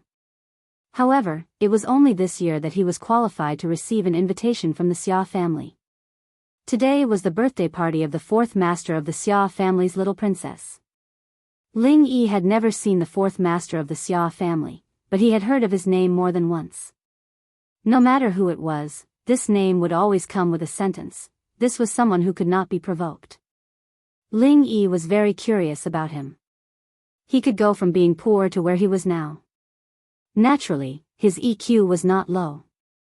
He could not be an arrogant idiot who thought that he was invincible just because he had some achievements. The person who could be respected by everyone was not him. At least, he was not someone who he could provoke now. Ling Yi held a glass of wine and stood in a corner in a low profile. Occasionally, someone would come to him for a toast, and he would respond with a smile. No one could find any mistake. Then, he saw the little girl. The little princess of the Xia family was wearing a white high-waisted princess dress. Ling Yi could tell at a glance that the broken diamond crown on her head was made of real diamonds. This little girl was really too good-looking. Her facial features were exquisite. Wearing a white tutu dress, she was clean and beautiful like an angel. Although she was only 10 years old, it was not difficult to see how beautiful she would be when she grew up. Ling Yi looked at the lady holding the little princess's hand. When he saw her, he knew who this little girl had inherited her beauty. Without a doubt, this was her mother, the wife of the fourth master of the Xia family, the CEO of the Long Corporation. This female CEO who had made the Long Corporation prosper was also a legendary figure in the business world of City A. She had even always been Ling Yi's idol. Time seemed to treat her specially. A woman in her 30s who was almost 40 walked under the light in a gown without any trace of age. Ling Yi did not see the legendary fourth master. What? He did not even attend his daughter's birthday party. Thinking of the rumors about the fourth master, doting on his wife, Ling Yi was disappointed. This was just a rumor. That's right, it's rare to see such love in an ordinary family. How could there be such a beautiful fairy tale like love in a wealthy family? He was still letting his imagination run wild, not knowing where his disappointment came from. Then, he saw the little girl seem to have seen something. Her eyes lit up, and she let go of her mother's hand and ran in a certain direction. Then, Ling Yi saw a tall man bend down and pick up the little princess who rushed in front of him. The little girl in her father's arms didn't seem to be as restrained as she was in front of her mother. She giggled, and her laughter traveled far. Ling Yi looked at the man. This was fourth master Xia. He had thought that the underground emperor of City A would be a man with a big belly and a beard. The man in front of her was wearing a meticulous black suit. His hair was neatly combed, and his handsome face had become more and more intoxicating under the precipitation of time. It was only when he smiled that the fine lines at the corners of his eyes revealed his age, but it also added a bit of charm to this man. This man who no one would suspect if he went out and said that he was a star model was actually the famous fourth master Xia. He watched as fourth master Xia carried his daughter to his wife's side and naturally kissed her on the cheek in front of everyone. The two of them said something, making the little princess in his arms giggle. The child's reaction couldn't lie. Only a child who was raised in a honey jar under the care of her parents could have such a smile without haze. Perhaps, in this world, there really was such a beautiful fairy tale like love. Chapter 376. Gu Xingyin waved her hand to block the sword that was less than a foot away from her. With a flick of her spear, she cleanly knocked the opponent off his horse. She had been in this world for 3 days. On the battlefield, the smoke of war and hot blood. Victory. General, we won. Gu Xingyin raised her eyebrows and smiled. She raised the spear in her hand. Soldiers, pack up the spoils of war and return to enjoy our wine and feast. Good. Good. In this life, she transmigrated into a general with illustrious military achievements. Fu Yunjin, the 32nd generation descendant of the war god clan of the Tianyun dynasty. She was also the inheritor of the war god clan's bloodline glory. She was an invincible general. At the age of 24, she was personally bestowed the position of great general by the emperor. However, in Gu Xingyin's eyes, Fu Yunjin's life was inexplicably sad. Because Fu Yunjin was a woman. She should have been pampered and spoiled as she grew up, enjoying the love of her family. However, her mother passed away during childbirth. Her father loved her mother to the extreme and was unwilling to remarry. In order to not let the war god family's prestige fall, he actually announced to the public that his deceased wife had given birth to a baby boy and raised Fu Yunjin as a boy. While the other young ladies were enjoying the flowers, she was practicing her spear with sandbags tied to her wrists and legs. While the other young ladies were parading through the streets, she was being sternly reprimanded by her father for studying the art of war. She was able to become a great general at the age of 24. What she relied on was not the war god clan's reputation, but her own blood, tears, and sweat. As a woman, Fu Yunjin had already decided not to marry for the rest of her life. She was the sacrifice of the war god clan's so-called glory. She did not want to have a child like her in the future. However, the affairs of the world were always unpredictable. In order to show his love for his subjects, the emperor personally bestowed a marriage to her. He gave the second princess of the imperial concubine to her. But how could she marry the princess? Fu Yunjin had been thinking about how to reject this marriage. However, she did not expect that the second princess, who was famous for her beauty, would be such a vicious woman. She had been in love with Fang Mingyu, the eldest son of Zhu Guo Manor, for a long time. In order to escape this marriage, she had actually bribed an assassin to assassinate Fu Yunjin when he was returning with his army. No matter how powerful Fu Yunjin was, he was only one person, not to mention that the other party had come prepared. The sharp blade was smeared with a poison that could seal a marquee. She was poisoned. Even if she used her inner force to suppress the poison in her body, she couldn't hold on for long. Just like that, a famous general of a generation lost his life in the hands of a vicious woman. Until Fu Yunjin's death, other than her father, old General Fu Yingjie, no one else knew that she was a girl. When she was born, her father did not like her. When she died, she was also hated by another woman. Gu Xingyin silently received the memories provided by the system. Fu Yunjin shouldn't have died. She was a rare military genius of the Tianyin dynasty. According to normal development, she should have led her hundreds of thousands of cavalry to expand the Tianyin dynasty's territory and create the strongest iron and blood empire. Therefore, Gu Xingyin came to her. At this time, Fu Yunjin had just led the army to defeat the invasion of the neighboring country. Tomorrow, the army would be reorganized and return to the capital. "General, everyone is waiting for you?" Deputy General Zhang Yuan shouted from outside the tent. Gu Xingyin came back to her senses and replied with a smile, "Okay. I'll be right there." Chapter 377. When she lifted the curtain and went out, she found that there was already a bonfire outside. The soldiers were all holding wine bowls in their hands, waiting for her. "General, today, we have so many people, we must make you drunk." "Yes. Today, we must make you drunk. Come, General, let me give you a toast." Gu Xingyin smiled and opened a jar of wine. She picked it up and put it in her hand. She laughed and said, "Good, you guys, you've already discussed to make me drunk. You all better pray that I fall today, otherwise, tomorrow on the military field, we'll all come one by one." Her words made many people show a look of lingering fear. Deputy General Zhang Yuan saw this and laughed. "Don't be scared by the general. We have so many people, can't we make him drunk?" Everyone burst into laughter. Gu Xingyin cooperated and downed the wine in her hand, bowl by bowl. She liked this kind of atmosphere. She was going back to that annoying capital city tomorrow. If there was wine today, she would get drunk first. "Your Highness, General Fu's army is almost at the city gate." Jiang Shuha's personal maid reported Fu Yunjin's movements to her. She thought that Her Highness was restless because she was about to see her fiancé, but she didn't know that Her Highness's thoughts were completely different.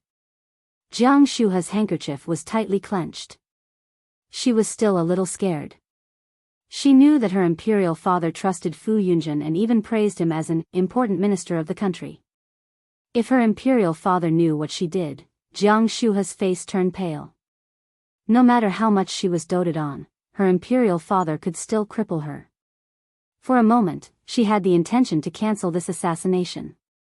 But in the next moment, she thought of her cousin. If Fu Yunjin didn't die, how could she have the chance to marry her cousin? Thinking of this, she slowly calmed down. Fu Yunjin, you can only blame yourself for being an eyesore and blocking this princess's path. At this moment, Gu Xingyin was very clear that the killer sent by second princess Jiang Shuhe to kill her was hidden among the people who lined the streets to welcome her not far from the city gate. However, Fu Yunjin's reputation as the #1 martial artist in the current dynasty was not for nothing. This time, Gu Xingyin was well prepared. Jiang Shuhe's plan could not be realized. Here it comes. Gu Xingyin's ears twitched. She leaned back on her horse and dodged a stray arrow that came out of nowhere. At the same time, the silver spear that had never left her hand drew a cold gleam under the sunlight and went straight for an assassin that was pouncing on her. The long spear shot out like a cold bolt of lightning, swift and unpredictable. It was a one-hit kill. At the same time, the deputy generals and guards behind her also took out their weapons and surrounded her. From their actions, it was obvious that they were prepared. Leave him alive. This general wants to see who dares to be so daring in front of the imperial city's gate. Gu Xingyin's eyes were cold and murderous as she coldly shouted. Yes. Princess, something bad has happened. The maid who was sent out to investigate the situation ran in with a panicked face. Did it succeed? Jiang Shuhe stood up and tried to suppress the joy in her heart. She asked with a worried face, what happened? The maid said, replying to Your Highness, this servant just heard the news. When the deputy general returned to the city, he was attacked by an assassination. Jiang Shuhe thought that it was as expected. She quickly continued to ask, what about the general? Did something happen? Chapter 378. The maidservant looked at the anxious expression on the princess's face and thought that she was worried about the safety of General Fu. She quickly smiled and said, Your Highness, don't worry. Who is the deputy general? He is the new god of war of our Tianyun dynasty. How can a few rascals hurt the general? Jiang Shuhe only felt that her heart was empty. This was a failure? Seeing her in a trance, the maidservant thought that she was still worried about Fu Yunjin. She smiled and comforted, Your Highness, don't worry. General Fu has already entered the city to meet His Majesty. It is said that he also detained a few assassins. You don't have to worry. What did you say? Jiang Shuhe was shocked. He actually caught people? Those are trash. The maidservant was a little confused. Jiang Shuhe closed her eyes, leave. This princess wants to be alone for a while. The maidservant was a little puzzled, but she still obeyed her orders and left. After the maidservant left, Jiang Shuhe slumped on the chair. Now, she could only hope that those people's mouths were tight enough and that they would not give her away. Gu Xingyin entered the palace to meet His Majesty. The emperor also heard that she was attacked when she entered the city. In order to show his concern for his beloved official, the emperor was furious on the spot. Not only did he order a strict investigation, he also bestowed countless treasures to comfort Gu Xingyin. After the emperor and his official appreciated each other, Gu Xingyin prepared to return home with a large wave of rewards. Following a eunuch outside the palace, Gu Xingyin's attention was attracted by a carriage. There were not many people who could use this carriage in the palace. Moreover, looking at the regulations, this was not the style used by the women in the harem. While she was thinking, the other side had already passed by her. At this time, a gust of wind blew over. In a flash, Gu Xingyin saw half of a pale face. Seeing her gaze, the little eunuch who was leading the way whispered, General Fu doesn't know. That is His Highness Prince Rong's carriage. His Highness Prince Rong just returned to the palace not long ago. At that time, you were leading the troops to war. Gu Xingyin withdrew her gaze and smiled, thank you for answering my doubts. Prince Rong, Jiang Huan, was a character that had only been mentioned a few times in the original plot. Prince Rong was the Empress Dowager's youngest son, and Jin Shang's biological brother from the same mother. Ever since he was born with a congenital deficiency. At that time, even the imperial physicians did not dare to guarantee that he would be able to survive. At that time, it was the senior monk of Fayan Temple who suggested that Prince Rong be placed in the temple to be raised and prayed for Buddha's protection. The Empress Dowager believed him and sent Prince Rong to Fayan Temple as a lay disciple. She didn't expect Prince Rong's body to get better day by day in the temple. Now, although his body was still weaker than ordinary people, his life was no longer in danger. Jin Sheng pitied his younger brother's weak body, and the age gap between the two was very large. He almost treated Prince Rong as his own son, doting on him even more than his own son. When it came to favor, Prince Rong was at the top of the list in the imperial city. When it came to the people who could not be offended in the imperial city, Prince Rong was often the first to be mentioned. Gu Xingyin, however, slowly smiled. I didn't expect to see my lover on the first day I returned to the capital. On the other side, Prince Rong, Jianghu, was also thinking about Gu Xingyin, who he had just met. He had only heard of General Fu's name before, but had never seen him in person. Today, he saw him for the first time. He never expected that this young general would look so attractive. Chapter 379.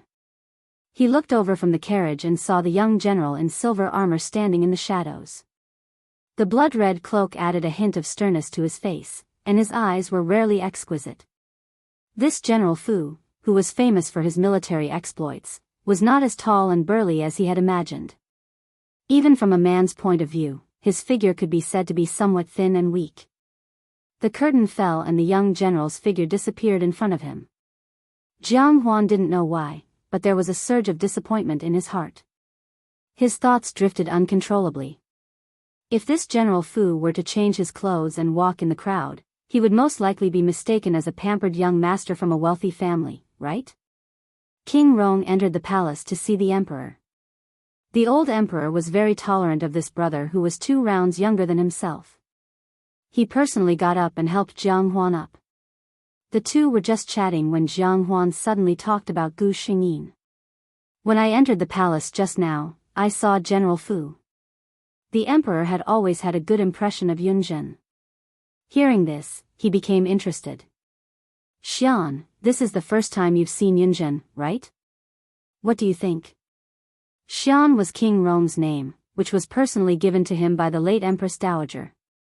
Jiang Huan said with a smile on his face, I just took a quick glance and only felt that this General Fu was like a jade tree in front of the court. He was beautiful. If it weren't for the battle robe he was wearing, he wouldn't look like a general on the battlefield. Instead, he looked like a rich young master. The emperor laughed. Xian, don't say this to Yunzhen. He hates it when people talk about his appearance. Jiang Huan was still smiling. Appearance is bestowed by one's parents. Xian thinks that beauty is something that makes people happy. General Fu is obsessed with it. The emperor helplessly glared at him. You have been cultivating in the temple for so many years. Even when you speak, you sound like a monk. Jiang Huan smiled but didn't say anything. After Gu Xingyin left the palace, she returned to the Fu residence. She didn't even change her clothes and went straight to visit her father, old General Fu, who was now idle at home. Greetings, father. Gu Xing's expression was solemn as he bowed in a formal manner. Old General Fu looked at his expressionless daughter in silence. After a long time, he said, Get up. He withdrew his hands from his sleeves without leaving a trace. After Gu Xingyin got up, she stood quietly to the side. The father and daughter looked at each other in silence. After an unknown amount of time, Gu Xingyin felt that the atmosphere was too awkward. Finally, she said, Father, do you have any instructions for me? If there is nothing else, I will take my leave. Old General Fu treated his daughter as if she was a businesswoman, but he couldn't hide the disappointment in his heart. This child, she had finally given up on him. Gu Xingyin saw that he didn't say anything, so she took it as a yes. She bowed in the direction of her father and walked out of the door. After Gu Xingyin left, old General Fu turned to the old housekeeper, who had been standing beside him, and asked, Changfu, do you think she hates me? The old housekeeper was silent. General, you are thinking too much. As the only person who knew about the relationship between the father and daughter, the housekeeper had seen it for many years. Sometimes, even he felt that the general was too much to the young miss. But he was just a servant. What could he say about the master's affairs? Chapter 380. As expected, the assassins who tried to kill Fu Yunjin did not mention second Princess Jianghu. They all knew that if they said it, they would die. If they didn't say it, they would die. If they didn't say it, at most they would die. If they said it, with second princess's ruthlessness, perhaps their entire family would be buried with her. Because they were unable to find out the mastermind, the emperor once again felt that he owed Fu Yunjin. Another large wave of rewards flowed into the general's residence. However, the more the emperor expressed his appreciation for Fu Yunjin, the more flustered second princess Jianghu became. The emperor liked Fu Yunjin so much, he would definitely not agree to her breaking off the engagement. If she stubbornly refused, perhaps the engagement would be cancelled in the end. But if that happened, imperial father would definitely dislike her. Even the Zhuge manor would not be willing to marry a princess who was not liked by the emperor. Princess Shuha was unwilling to marry someone she did not like, but she could not give up her honor. After thinking about it, she could only go find Fu Yunjin. When Gu Xingyin heard that the princess had arrived, he was shocked. Logically speaking, as fiancés, it was not appropriate for the two to meet. But since the princess did not care, as an official, he naturally had to go and welcome her personally. Your humble servant, Fu Yunjin, greets your highness. Princess Shuha did not ask him to rise. Instead, she looked Fu Yunjin up and down. Her heart was tied to her cousin, Feng Mingyu, and she had never looked at her fiancé in the eye. Now that she finally looked at him carefully, she actually felt a sense of shock. Gu Xingyin did not need to go to the battlefield, so she naturally did not need to wear that armor. Today, she wore a snow-white robe embroidered with silver patterns, and a light green gauze overcoat. Her long hair was tied up with a white jade crown. Her lips were red, her teeth were white, and her face was like jade. In all fairness, in terms of appearance, Gu Xingyin's appearance was not inferior to the handsome young master of the Zhuge Duke Manor. General Fu, please rise. Princess Shuha's face was red, and even her voice was much gentler. Gu Xingyin stood up as instructed. She lowered her eyes and stood at the side, waiting for Princess Shuha to speak. I came here today to tell you that I already have someone in my heart. If you know your place, you should go and tell my father to cancel our marriage, Princess Shuhe said as if it was a matter of fact.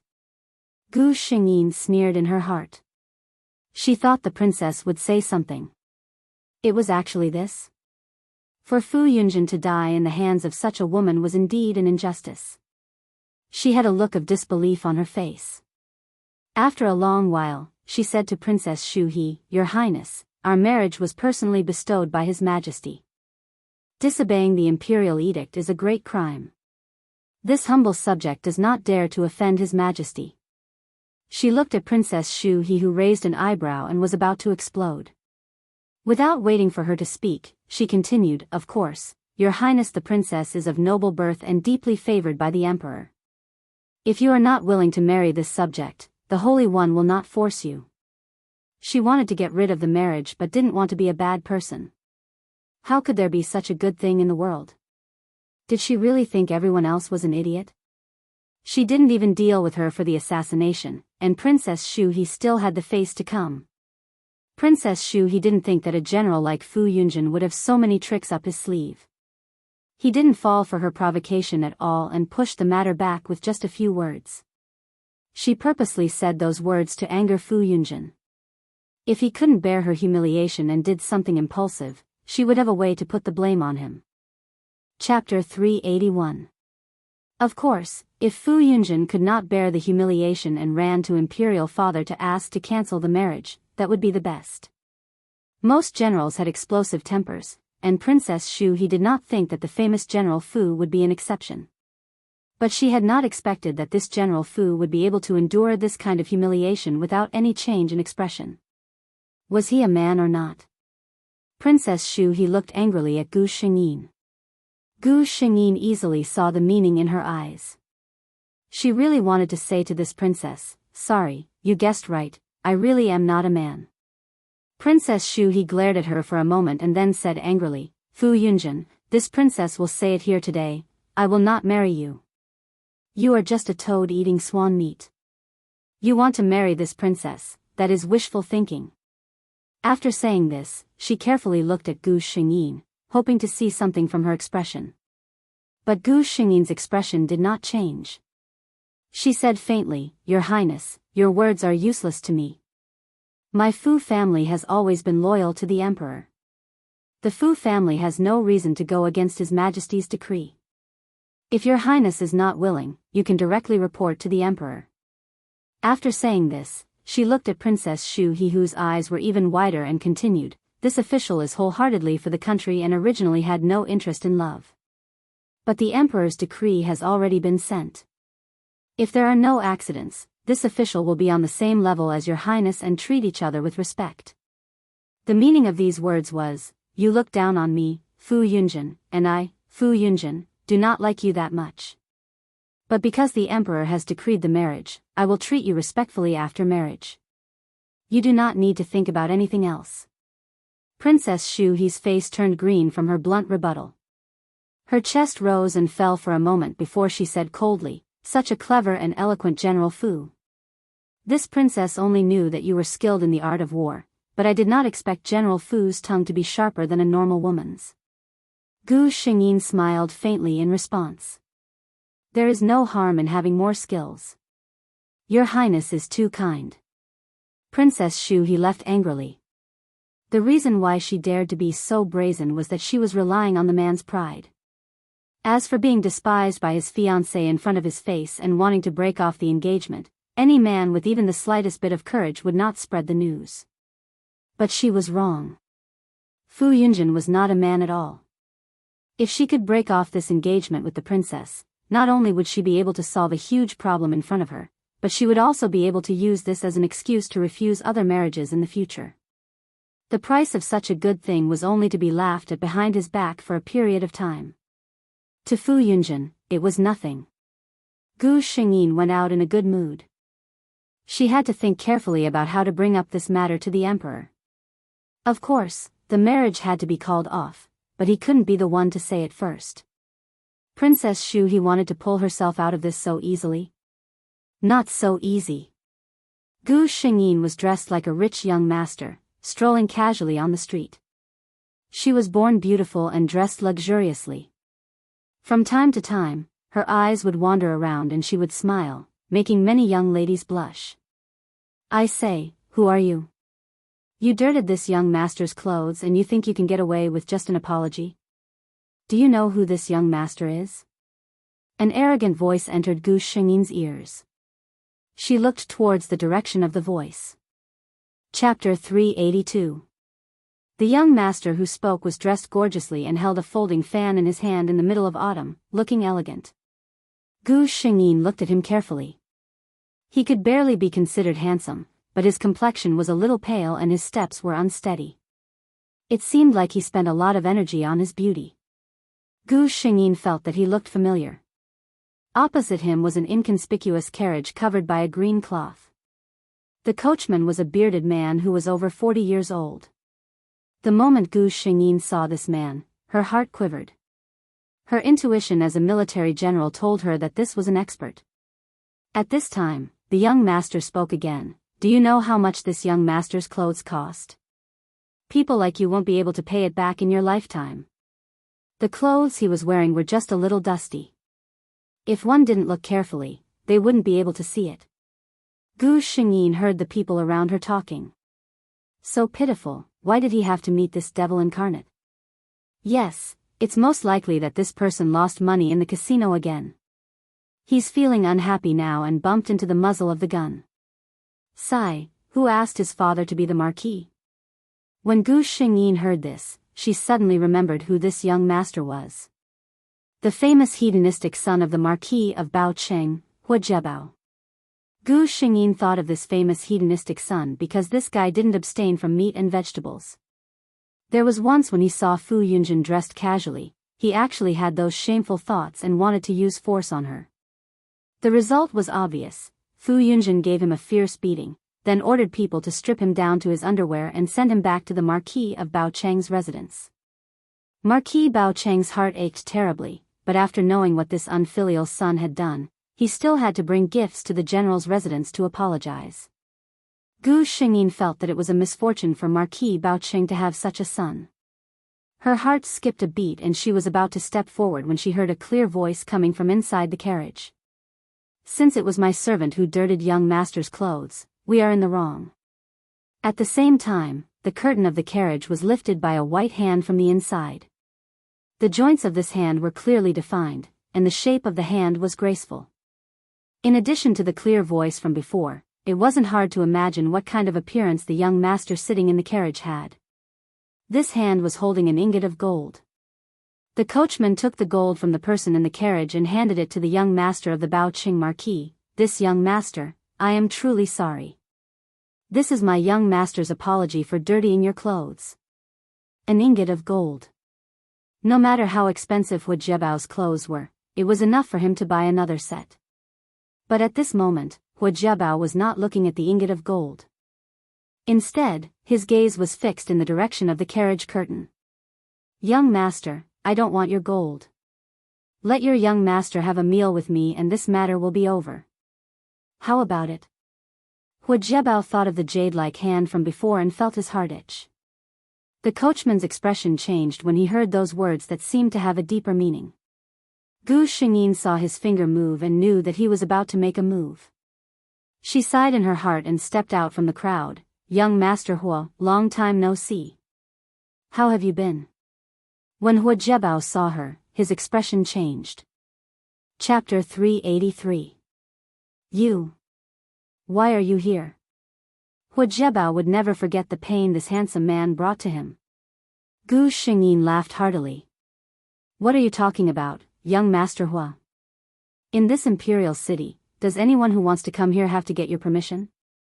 Hu Jiebao naturally didn't dare to agree. Gu Xingyin glanced at him. It's been a long time since we last met. Seeing young Master Hua again, this scene seems a bit familiar. It would have been better if she didn't say it, but once she did, Hu Jiebao's face became ugly. This wasn't a familiar scene. Didn't he also have a sudden lust when he was beaten up? Hu Jiebao sternly said, Fu Yunjin, don't think you're invincible just because you know some martial arts. It's not your turn to meddle in this young master's affairs. Gu Xingyin put away her smile and slowly said, that's really unfortunate. What if I say that today, I want to meddle in this matter? Hu Jiebao angrily glared at her. Gu Xingyin smiled and looked back. In the end, Hu Jiebao weighed the pros and cons and felt that the difference in strength between the enemy and himself was too big. He coldly snorted and said, Fu Yunjin, you better pray that one day you don't fall into this young master's hands. Gu Xingyin didn't take these words to heart. Generally, these kinds of people who only dared to say harsh words usually didn't have a second chance to make a comeback. Seeing that the matter here was settled, she lifted her leg and wanted to leave. Unexpectedly, the coachman opened his mouth. This is General Fu. Our young master is grateful for General Fu's help and specially invited young master to come to the carriage for a chat. Gu Xingyin's footsteps paused. She was also a bit curious as to what kind of person could have such an expert as a coachman. After thinking for a bit, she boarded the carriage. She didn't know how shocked the coachman was at this moment. No outsider had ever boarded his master's carriage.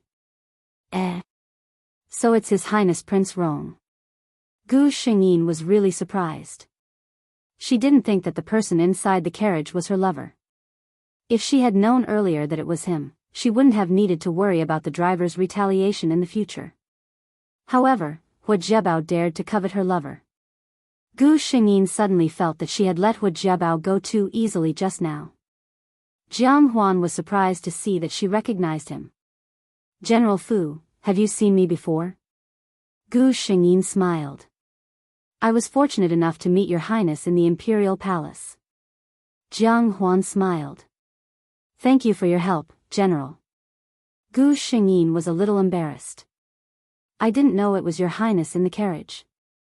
My actions were unnecessary. Jianghu didn't know why he treated General Fu so differently. He had been cultivating in the temple since he was a child, so he was very indifferent to people and things. Ever since his mother passed away, other than his only brother, his emotions were almost unaffected by other people. However, he had only caught a glimpse of General Fu that day and remembered him in his heart.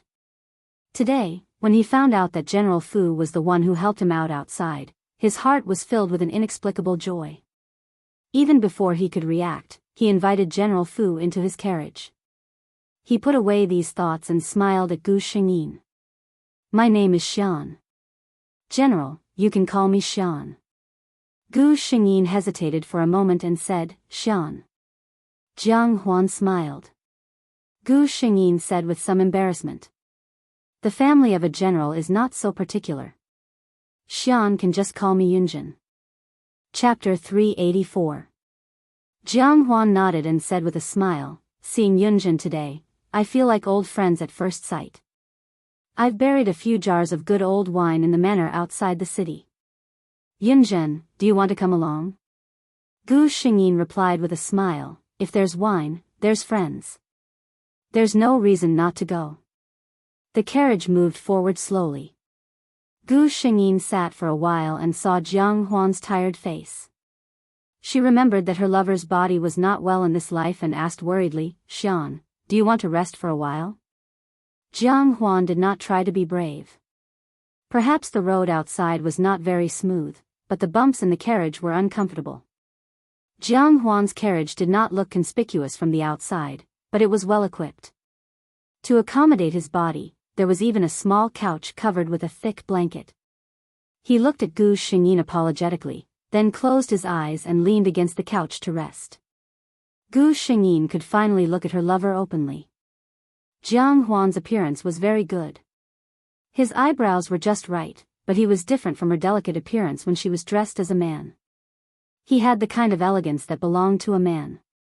However, Gu Shengyin looked at Jianghu's pale face and hesitated. Jianghu's health was indeed not very good. Gu Shengyin contacted the system. "Why can't I choose the abilities of my previous world in these worlds?" The system replied in a methodical manner, "Host, the level of each world is different. For example, the Apocalypse, the Magic World, and the Blood Breed world that you've experienced before are all high-energy worlds. They can't be compared to the low martial world that you're in. Similarly, the abilities of the high-energy worlds are beyond the range that the low-energy worlds can withstand. The host cannot use them in these worlds." Gu Shengyin was speechless. If that's the case, these abilities are actually useless. The high-energy worlds had their own power system, so the effects of those abilities would naturally be weakened.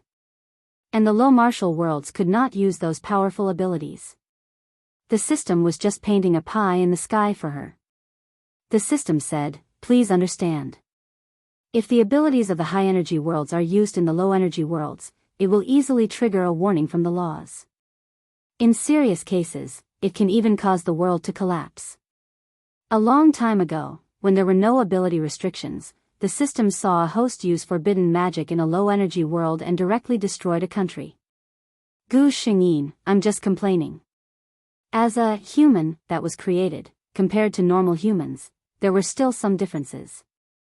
For example, her understanding of the system's methods and desire.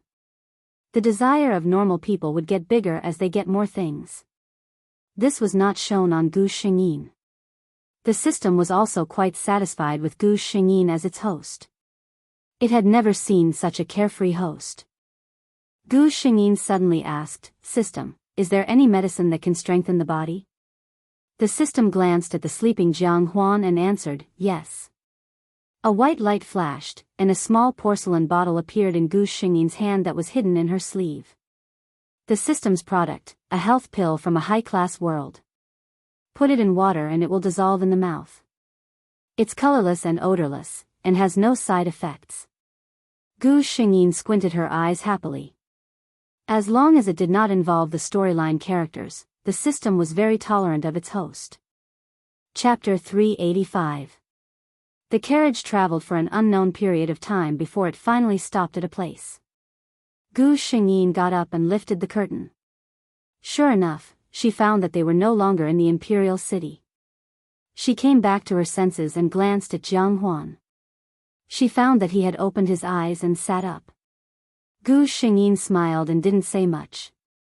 She turned and got off the carriage. Jianghu followed. This was a large manor. Seeing that it was clean and tidy, and the flowers and trees in the courtyard were neat and tidy, Gu Xingyin knew that there were people serving here all year round. Jianghu led the way for Gu Xingyin. This was the manor that Imperial Mother chose for me. She liked the quiet environment here, and there won't be any disturbances. The carriage driver was not by their side. He should have driven the carriage somewhere. There were people in the manor leading the way for the two. Someone had already prepared fresh fruits and snacks in the courtyard.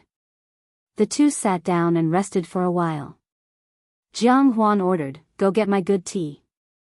He smiled and said, "It's not good to drink wine at this time. When night comes, I'll tell them to prepare delicacies to go with the wine. Yunjin and I will drink under the bright moon." Gu Xingyin smiled and nodded. As Xian says. The tea was quickly served, but it wasn't brewed. A servant brought over a small stove and a set of utensils. It looked like Jianghu was going to brew the tea himself. Jianghu felt that the more he looked at Gu Xingyin, the more he liked her. This feeling of familiarity at first sight was really rare. The servants are vulgar. I'll brew a pot of tea for Yunjin. Gu Xingyin smiled as she watched him brew the tea step by step like moving clouds and flowing water. She held it in front of her. "Try it." Gu Xingyin picked up the teacup and gently sniffed it. Then she took a sip.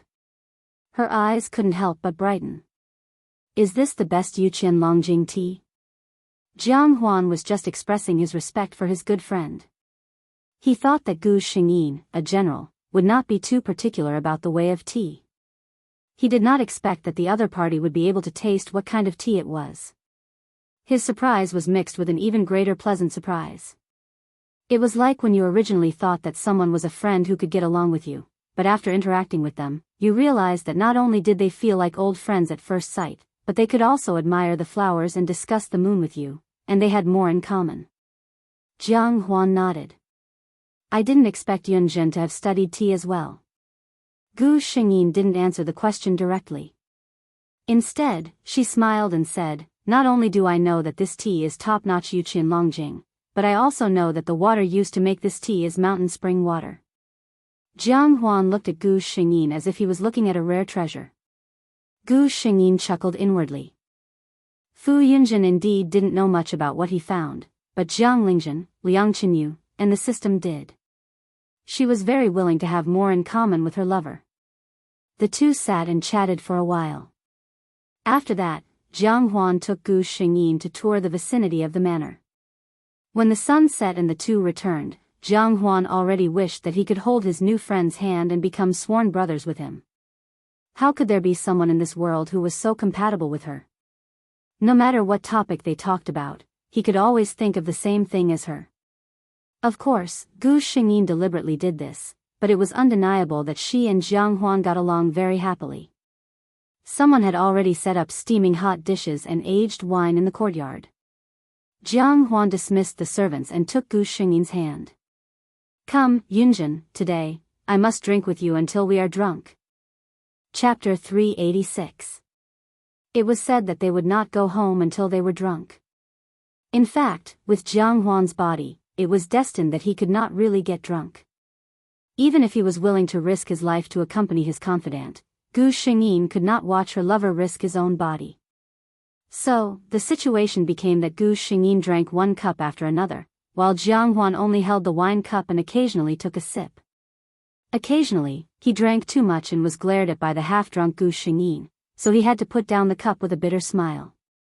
In the blink of an eye, there were 2 empty jars on the ground. Jianghu looked at Gu Xingyin, whose face was already a little red. He knew his own collection of fine wine. All of them were good aged wine. If ordinary people could drink 1 jar, they would be praised for their good alcohol tolerance. Gu Xingyin had drunk 2 jars in a row. He stopped Gu Xingyin's hand from continuing to open the next jar. "Yunjin, that's enough." Gu Shengyin was actually a little drunk at this moment. Her eyes were gleaming as she glanced at Jiang Huan with a mixture of joy and annoyance. She dodged his hand and deftly opened the wine jar. Jiang Huan only felt that there was an indescribable charm in her eyes. It was a kind of flirtatious feeling. Immediately, he realized what he was thinking. He could not help but laugh and shake his head.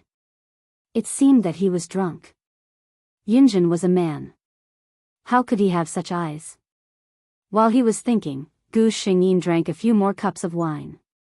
Seeing that he did not speak and was deep in thought, Gu Shengyin blinked and giggled. What's wrong with you, Shan? Is there something on your mind? Jiang Huan came back to his senses and looked at Gu Shengyin, who was drunk. He shook his head and smiled. No. Gu Shengyin half supported her head. She looked at him with blurred eyes and said, You don't have anything on your mind, but I do. Jiang Huan originally thought that she was joking, but who knew that Gu Shengyin would continue. I don't want to marry Princess Shu He. Jiang Huan's heart skipped a beat when he heard this. Only now did he remember that the person in front of him was not only his confidant, but also his niece, Princess Shu He's future son-in-law. He didn't know why, but there was an uncomfortable feeling in his heart. Obviously, Fu Yunjin was young and promising, and Princess Shu He was a natural beauty. The two of them were a perfect match, and he should be happy for his good friend. Hearing Gu Shengyin say that he did not want to marry the princess, Jiang Huan's rationality told him that he should stop Gu Shengyin from continuing. However, he personally poured a glass of wine for the person opposite him and asked, Why? The familiar scent made Gu Shengyin completely let down her guard. Her head was dizzy and she couldn't even hear the system's call. She subconsciously answered Jiang Huan's question, Why? Because I can't marry her. And... She looked at Jiang Huan and said with a smile, Princess Shu He doesn't like me. She personally came to me and asked me to ask His Majesty to cancel the engagement. She thinks that I'm a fool.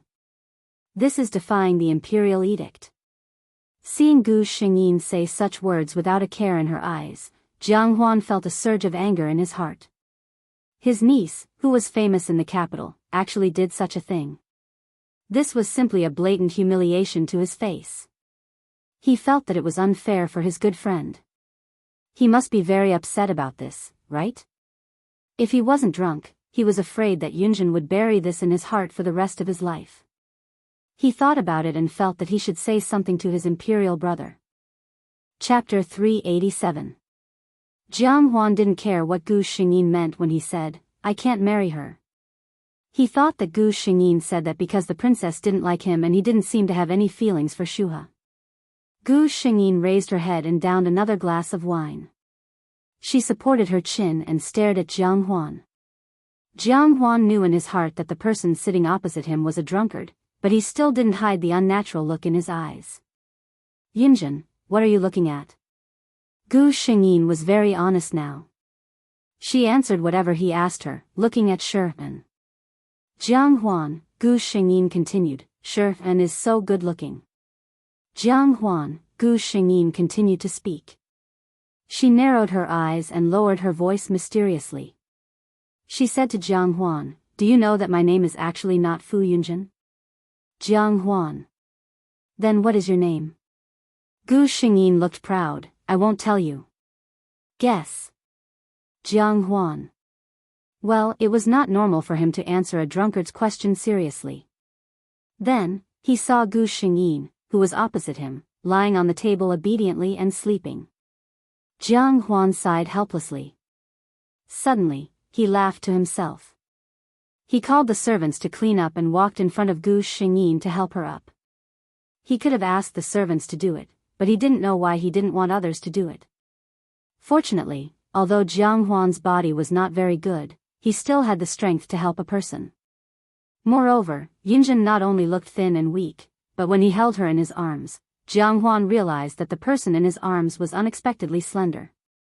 Gu Shengyin moved a little uncomfortably. She felt the familiar scent, so she didn't break away. She buried her head in Jiang Huan's neck. Her warm breath sprinkled on his sensitive skin. Jiang Huan only felt inexplicably hot. Could it be that he was drunk too? Jiang Huan could not help but laugh. He helped her to the guest room that had already been prepared and placed her on the bed. He removed Gu Shengyin's shoes. Just as he reached for his belt, the man on the bed suddenly opened his eyes and stared at him coldly. His hands were not careless at all. Jiang Huan only felt a huge force pass over him. Before he could react, he was already lying on the bed. The man who was lying unconscious on the bed was leaning over him, looking at him with murderous eyes. One of his hands was around Jiang Huan's neck. Jiang Huan only needed one glance to confirm that if he acted rashly, the other party would really kill him. He laughed bitterly and tried his best to relax. "I just want to take off your robe so you can sleep more comfortably." The person on top of him stared at him for a while, then suddenly closed his eyes and collapsed on top of him. Fortunately, Gu Shengyin was not heavy. However, the weight of her entire body still made Jiang Huan unable to see clearly. Jiang Huan looked at the person who was sleeping soundly. Only then did he realize that this person had not woken up at all. The series of actions just now was just a conditioned reflex. Thinking of this, a bitter feeling surged in his heart. He was so vigilant even when he was sleeping. He really did not know what kind of life this good friend of his was living. He looked up and saw that the person on top of him was lying obediently in his arms. Half of her face was buried in his chest, and the other half of her face was revealed. How could there be any trace of the murderous aura from before? Feeling the softness and slenderness of the person in his arms, it was hard to imagine that such a person was actually the ever-victorious general whose name shook the entire Tianyun dynasty. Chapter 388. Jiang Huan had also drunk a few glasses of wine.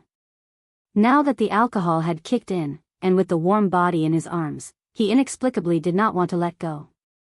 In a daze, he closed his eyes and fell asleep. The next day, Jiang Huan was the first to wake up. He had paid attention to his health all these years, and waking up early had long become a habit. However, the heavy feeling from his body made his mind a little muddled. His Highness King Rong had some small habits, such as not liking others to get close to him. What was going on now? He opened his eyes and saw a certain figure half lying in his arms at first glance. After a night of sleep, Gu Shengyin's clothes were a little messy. At this time, her collar was slightly open, revealing the white skin under her neck and a line of delicate collarbone. Looking up, it was her rosy and soft lips, which were slightly open, and a little bit of her ruddy tongue could be seen. It seemed that she had slept well, and the expression on her face was quite satisfied. She looked like a satisfied kitten. Jiang Huan's face unconsciously carried a trace of a smile. He moved and found that half of his body was almost numb. He could not help but let out a hiss. This sound woke Gu Shengyin up. Her mind was still a little muddled. She opened her eyes in a daze. Before she could see clearly who was beside her, she habitually reached out to hold the other person's waist, half closed her eyes, and kissed him on the face. Then, she felt the person beside her stiffen. Gu Shengyin then realized that something was wrong. Her muddled mind finally cleared up this time. She suddenly sat up and looked at Jiang Huan, who was still in a daze after being kissed by her. She showed an awkward smile and explained dryly, "Xian, I'm really sorry. I thought you were." Halfway through, she paused. Who did she think it was? Xia Wanjun? My snow wolf. Gu Shengyin finally found someone she could say. The snow wolf was a wolf with snow-white fur. Fu Yunjin had raised it since it was young, and they were very close. Jiang Huan's face was still a little stiff. Hearing her explanation, he nodded and said, Yunjin should not have such a habit in the future. In his mind, he was thinking that he must not let Yunjin rest in the same room with other people in the future. His habit of hugging and kissing people when he woke up was not good. Gu Shengyin felt a little embarrassed. She quickly got out of bed and said, I'm still a little dizzy. I'm going out to get some fresh air. Then, she went out, leaving Jiang Huan sitting on the bed alone, thinking about that kiss. Jiang Huan's face blushed as he recalled the warm and soft touch from before. Ever since he was young, he had been cultivating in the temple because of his poor health. The number of women he came into contact with had always been few, and he only had a smattering of knowledge about the matters between men and women. Later on, when his health gradually improved, for the sake of his health, the Tai advised him to control himself in the bedroom. Mohu was not in a hurry to find a Wang Fei for him. Later on, Mohu passed away, and he observed mourning for 3 years. Thus, the dignified Prince Rong, who was already in his 20s, had not experienced the taste of men and women. Recently, the emperor had mentioned that he would bestow him with a few beautiful women. Jianghu had some resistance to this and thought of ways to refuse. But now, he suddenly felt that he should get a wife. He actually felt something because of a kiss from his good friend. This was really, thinking about it, his face turned red again. Chapter 389. By the time Jianghu finished tidying up and came out, the two of them had already forgotten about the kiss in the morning. Gu Xingyin stayed at Jianghu's manor for another day before saying goodbye. After all, she was an official and did not have as much freedom as Jianghu, a wealthy prince. Jianghu did not keep her any longer and only said that he was going to the palace and could go with her. It was still the same inconspicuous carriage with the same unfathomable coachman. After entering the city, Gu Xingyin got off the carriage and said goodbye to Jianghu before heading to the Fu residence. Jianghu went straight to the palace. He was still thinking about the words Gu Xingyin said to him when she was drunk. Since Princess Shu he dared to say such things, there was already a gap between the two of them. Even if they became husband and wife in the future, it would be a pair of resentful couples. He wanted to persuade his imperial brother to change his mind, so of course, he could not speak rashly. Today, he would go and sound him out first. Gu Xingyin went straight back to the residence. When the servant guarding the door saw her return, he said while packing, "General, the old general has orders for you to see him when you come back." Gu Xingyin nodded. He changed his direction and walked toward the main courtyard where old General Fu lived. "This child greets father." Gu Xingyin bowed properly. "You still know to come back? Where have you been these 2 days?" Old General Fu looked at his handsome daughter and asked sternly.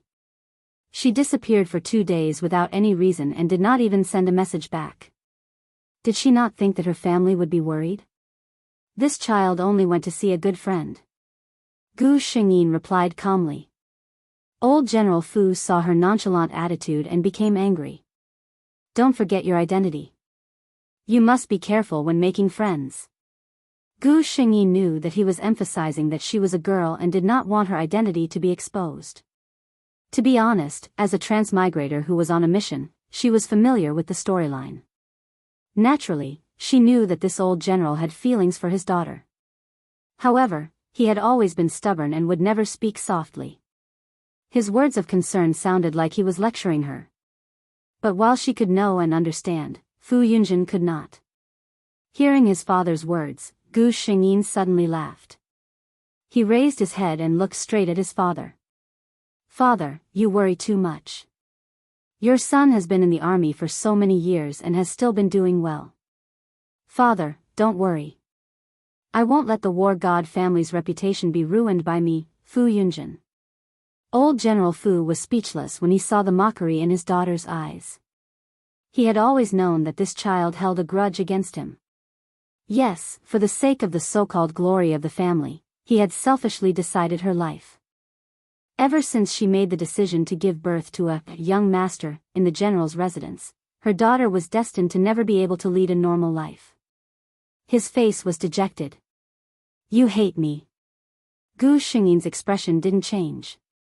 "I wouldn't dare." It wasn't that she didn't dare, but she didn't dare. Gu Xingyin retreated. Old General Fu was alone in the room. He stood there for a long time and carefully took out a scroll from a secret compartment in the study. The scroll slowly unfolded. On the slightly yellowed paper, there was a beautiful woman with a sweet smile. Looking carefully, this woman's appearance was 70% similar to Fu Yunjin's. The only difference was that the woman in the painting had a gentle smile while Fu Yunjin's eyebrows had a bit more heroic spirit. I was wrong. I was really wrong in the past. His rough hands slowly rubbed on the paper. No one could hear the old man's regret. Chapter 390.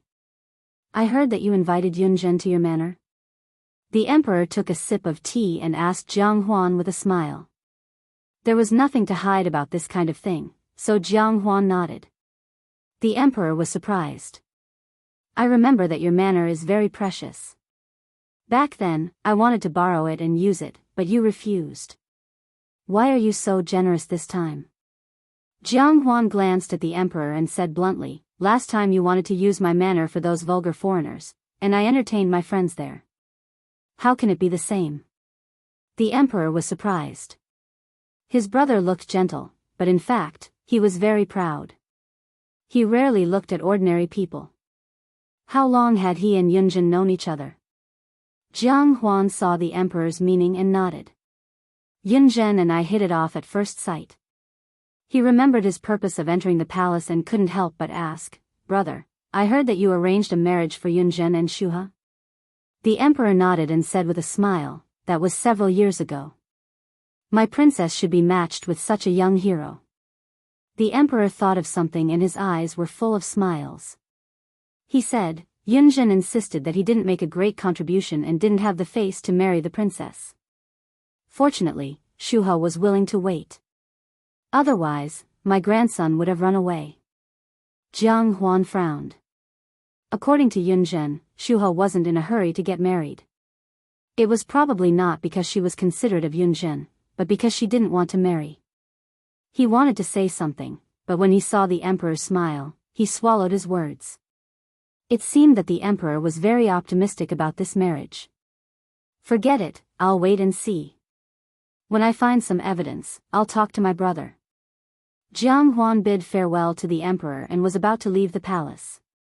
When he was halfway, he remembered that there was a black peony in the imperial garden that seemed to be blooming at this time. He couldn't help but turn and walk in that direction. Cousin, look at that peony. The beautiful woman in red looked at the tall and slender man beside her with an affectionate gaze and said with a smile. The man looked at the peony carefully and suddenly turned to the woman and said, I think that peony is beautiful, but it's far from cousin's celestial beauty. These rude words made the woman blush. The two of them chatted affectionately for a while before slowly walking into the distance. Only when the two figures disappeared did Jiang Huan walk out with an ashen face. He knew both of them. One of them was Princess Shu He, who was engaged to Yunjin, and the other was the Crown Prince of Zhuge Manor. Looking at the two of them, it was clear that they had been in love with each other for a long time. No wonder Yunjin said those words to him when he was drunk. No wonder Shuha didn't want to marry him. Jiang Huan recalled Gu Xingyin's drunken mumbling in front of him. He couldn't help but feel that it wasn't worth it for Gu Xingyin. Even though he didn't have much affection for this niece of his, he also felt a little unhappy. He no longer had the mood to admire Mo Muden. He turned his head and walked out of the palace. Your Highness, where are we going? To General Fu's residence. The blue curtain carriage rumbled in a certain direction. Gu Xingyin was practicing her spear in her courtyard. Fu Yunjin had a habit. Every time he was in a bad mood, he would practice martial arts in the courtyard. It seemed that he could use this to vent all the resentment in his heart. She and old General Fu parted on bad terms, so she was naturally in a bad mood. Chapter 391. When Jiang Huan came, Gu Xingyin was a little surprised, but she still ordered someone to invite him over. She went to change her clothes. Xian, why are you looking for me? Gu Xingyin asked. Jiang Huan came to find Fu Yunjin on the spur of the moment. What could he say to her? Say that he saw Shuha being intimate with someone in the imperial garden? Even if the two of them had a good relationship, it would be hurtful to say such words. Jiang Huan smiled. I came out of the palace and happened to pass by your residence, so I came in to take a look. Gu Xingyin thought that this was not the same as leaving the city, but she did not say anything. Jiang Huan, on the other hand, was very uneasy. He had a knot in his heart when he heard Fu Yunjin's drunken words, but he was not sure what his good friend was thinking. After all, many people felt that marrying a princess was an honor, even if the princess was not like an ordinary wife. He hesitated for a long time, but still asked, Yunjin, what do you think of the marriage between Princess Shuha and he? Gu Xingyin's expression changed subtly, and she smiled. Why did Xian suddenly think of this? Jiang Huan looked at her carefully, and did not miss the unnatural expression that flashed across her face when she heard his words. Last night, I heard Yunjin's drunken words, and I have some doubts. He simply went straight to the point. Gu Xingyin's expression changed. She looked at Jiang Huan and saw his serious expression. She knew that there was no way to fool him, and she could not help but smile bitterly. You heard what I said. Princess Shuha came to me personally and said that she does not like me, and wants me to cancel the marriage. Gu Xingyin said lightly.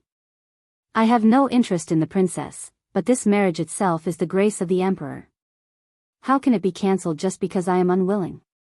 Jiang Huan could not explain what he felt in his heart.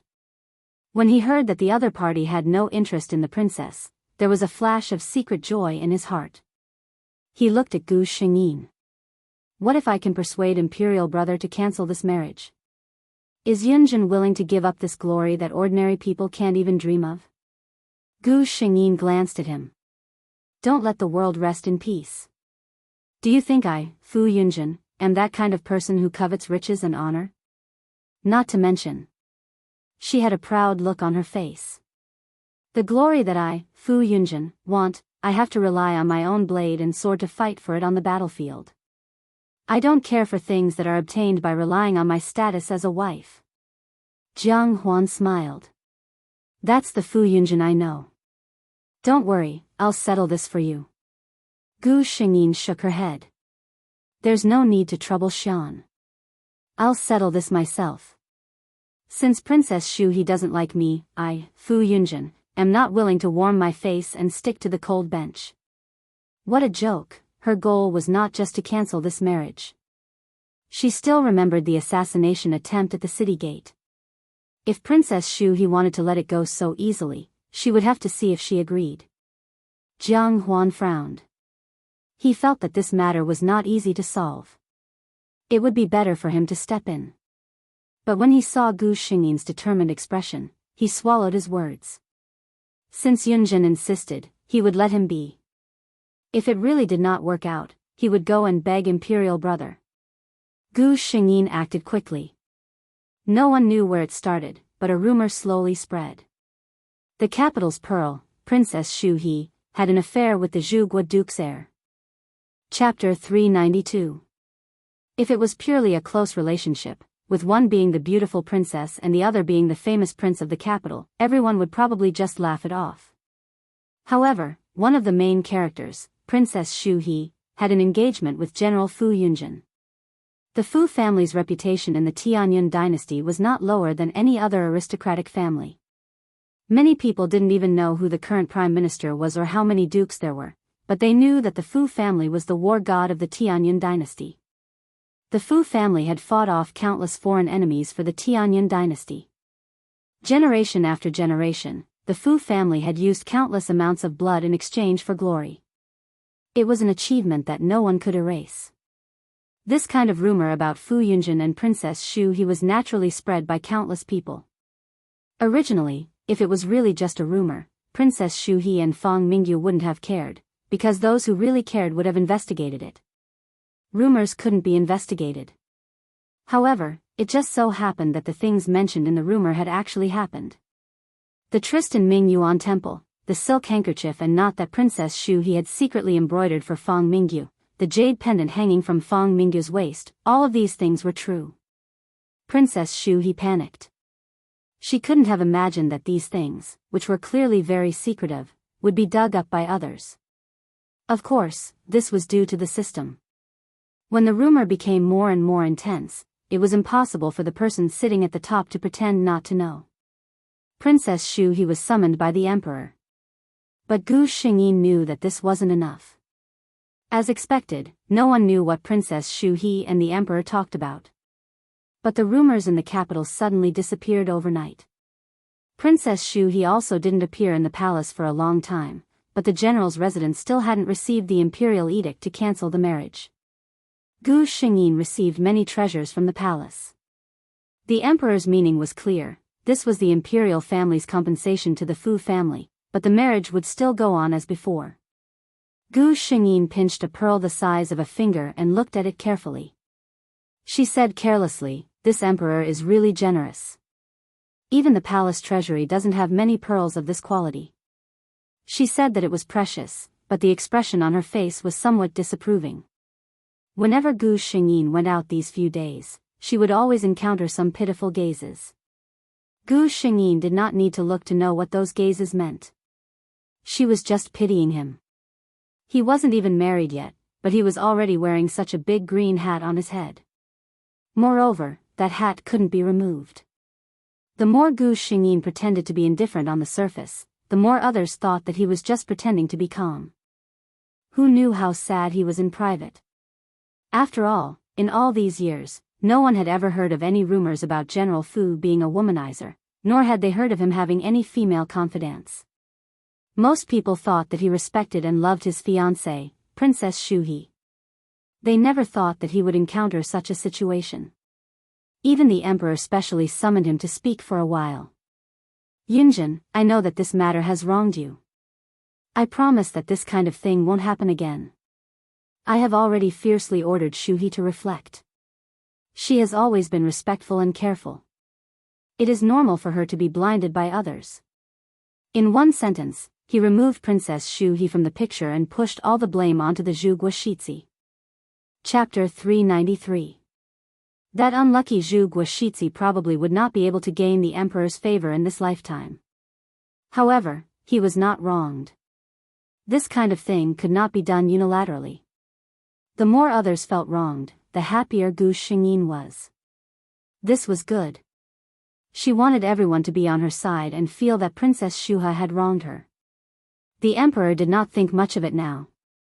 It was fine. She still had a backup plan. As long as Shuhe's impression in his heart worsened, Gu Xingyin would not have to worry about whether he would cancel their marriage in the end. In the blink of an eye, 2 months passed.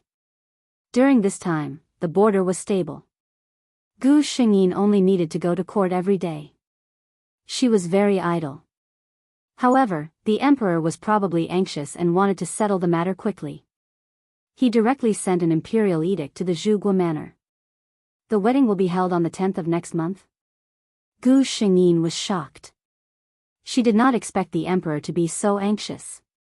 In this dynasty, there had never been a princess's wedding that was only a month apart from the date of the imperial edict. She thought there would be at least half a year. It seemed that some of the plans that had been set before could be brought forward. However, she had not acted yet. Someone was even more anxious than her. "I heard that Imperial Brother's imperial edict has been issued.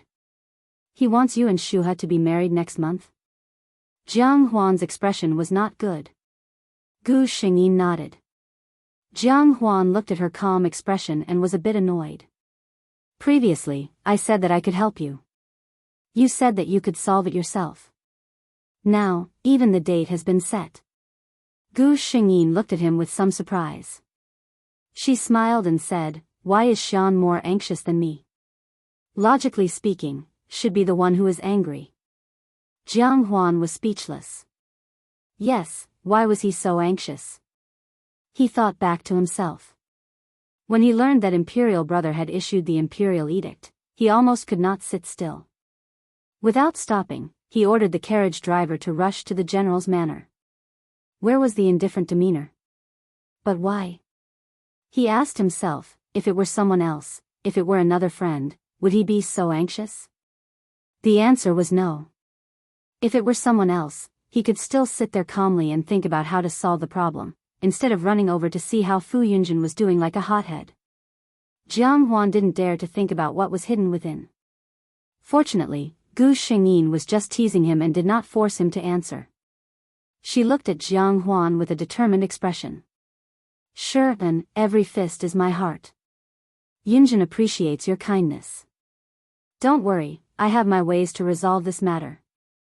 Her expression was so calm that Jiang Huan couldn't doubt the authenticity of her words. Jiang Huan looked at Gu Xingyin and did his best to resist the urge to immediately go to the palace and ask his imperial brother to retract the order. He nodded. He had to believe in Yunjin. Gu Xingyin's plan was very simple and crude. She was going to plan an assassination and then follow the clues to connect this group of assassins with the group of people at the city gate. As long as she was willing, there were countless ways for the emperor to find the mastermind. This way, she did not believe that the emperor would have the face to let Princess Shuha marry her. A princess could have a bad relationship with the prince consort, but if a princess wanted to murder an important official in court, the crime would be serious. Needless to say, although the Tianyun dynasty was a large country, the tribes of the surrounding countries had never stopped harassing the border. In the emperor's heart, it was still unknown whether one of his many daughters, the princess, or her, the little war god, was more important. Chapter 394. However, Gu Xingyin didn't have time to act before the system informed her of an important matter. Is what you said true? I really didn't expect that this Princess Shu he would also have such a naive moment. Gu Xingyin exclaimed to the system.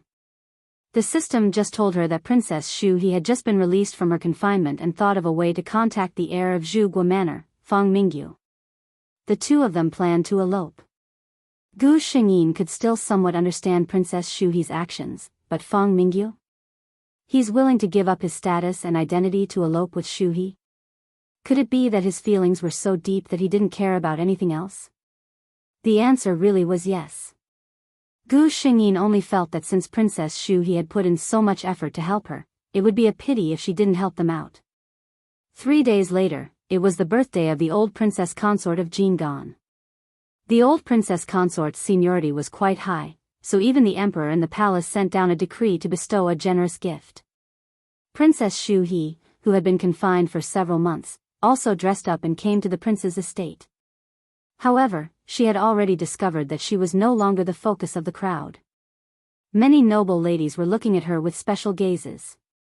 She knew why.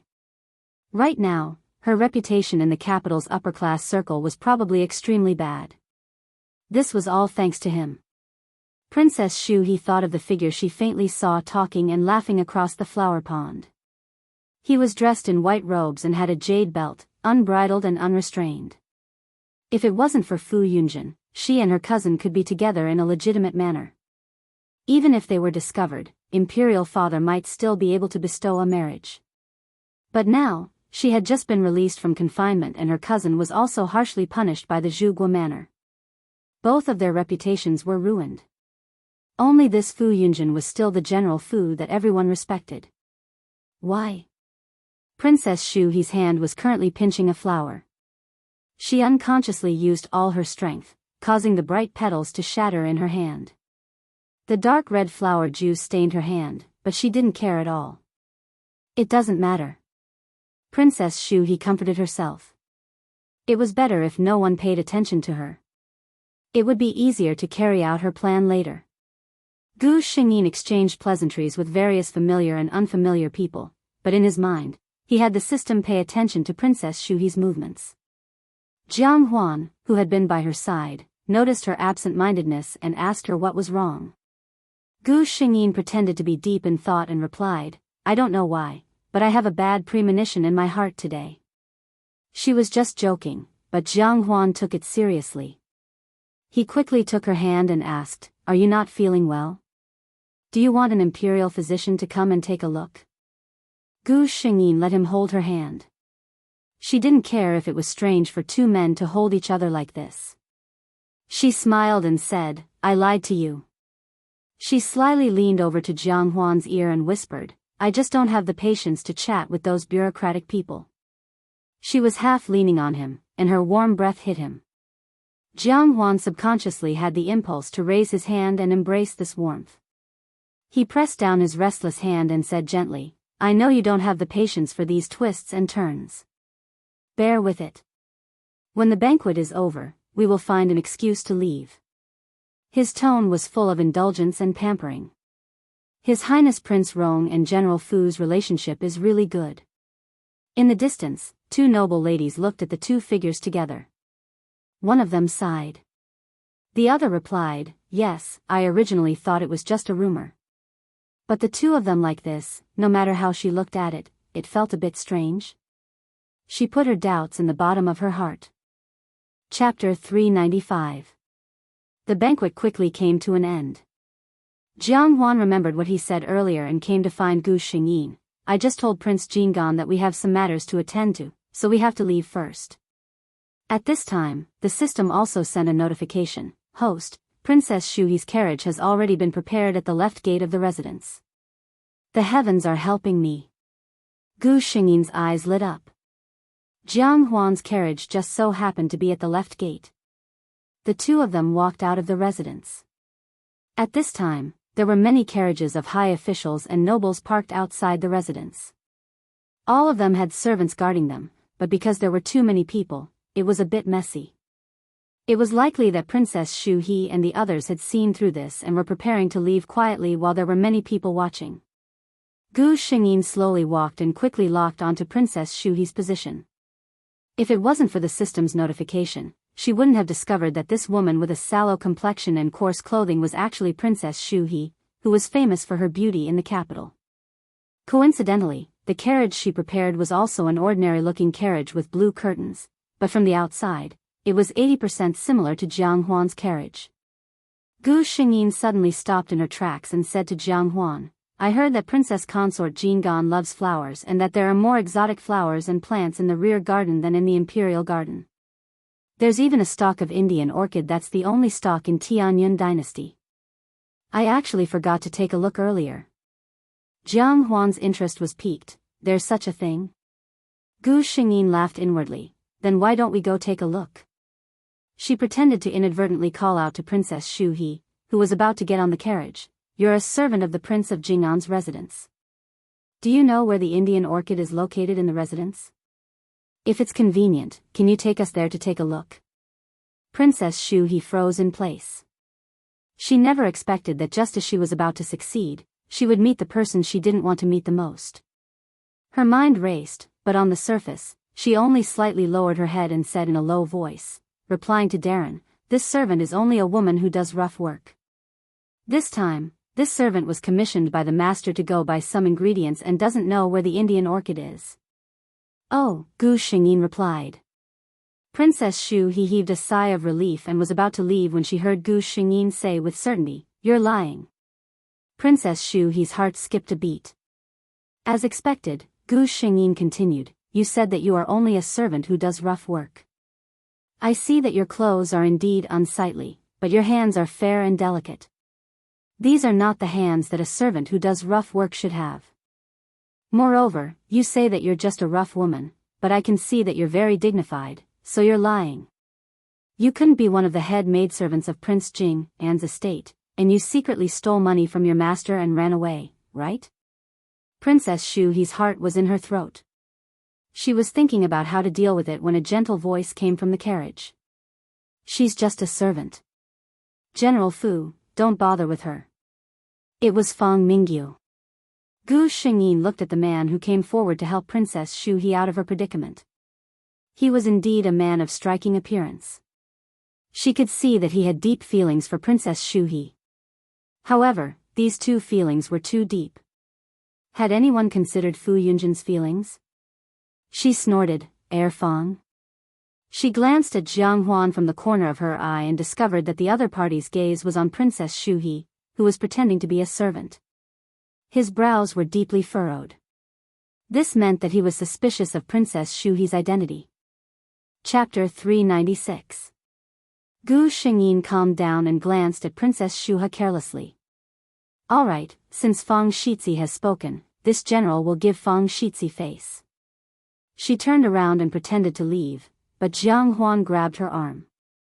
Jianghu's gaze was fixed on Princess Shuha as he said, come here. Princess Shuha's originally relaxed heart instantly jumped. Judging from Imperial Uncle Rong's tone, it was highly likely that he had discovered her identity. She quickly raised her head and met Fang Mingyu's eyes. The two of them saw the same message in each other's eyes, run. Princess Shuhi didn't say anything else and walked towards the carriage. Fang Mingyu leaned forward and pulled her up. The coachman, who was already prepared, cracked his whip and the carriage headed towards the city gate. Guards! Stop them for me. Jiang Huan's face was as calm as water. Gu Xingyin seemed to have just realized what had happened. She looked at Jiang Huan with a trace of disbelief in her voice. That person just now was, Jiang Huan couldn't bear it, but he still looked at her and said word by word, it was Shuha. Gu Xingyin's expression changed from shock to ashen. How could she not understand what had happened? Her own fiancé had eloped with someone else. This kind of humiliation was simply unbearable. She didn't want to look in the direction Fang Mingyu and Shuha had left. She only said in a hoarse voice, I want to enter the palace. Jiang Huan knew what she wanted to do and said warmly, I'll go with you. The two of them weren't worried about Princess Shuha at all. If the two of them really escaped right under their noses, then the imperial guards and guards in the capital could collectively commit suicide. Gu Xingyin entered the palace but didn't directly see the emperor. Instead, she knelt down outside the imperial study. Jiang Huan's heart ached when he saw this, but he also knew that this was the only way to let the emperor know his determination. He glanced at Gu Xingyin and entered the imperial study himself. What's wrong? You've been entering the palace quite frequently recently. The emperor looked at Jiang Huan with some surprise. Jiang Huan and Gu Xingyin entered the palace at the first possible moment. News from Prince Jing'an's estate had yet to arrive. Jiang Huan was not in the mood to exchange pleasantries and said directly, Brother, Yunjin is kneeling outside the imperial study. The emperor was shocked. What's wrong? What happened? Let him in. Jiang Huan just shook his head. Listen to me first. He recounted everything that had happened just now without missing a single word. At the end, he added, in my opinion, Shu He and that Fang Mingyu, I'm afraid that they want to escape. Pa. The emperor swept the inkstone off the desk. This evil creature. The emperor said to Jiang Huan, go outside and tell Yunjin to come in and report.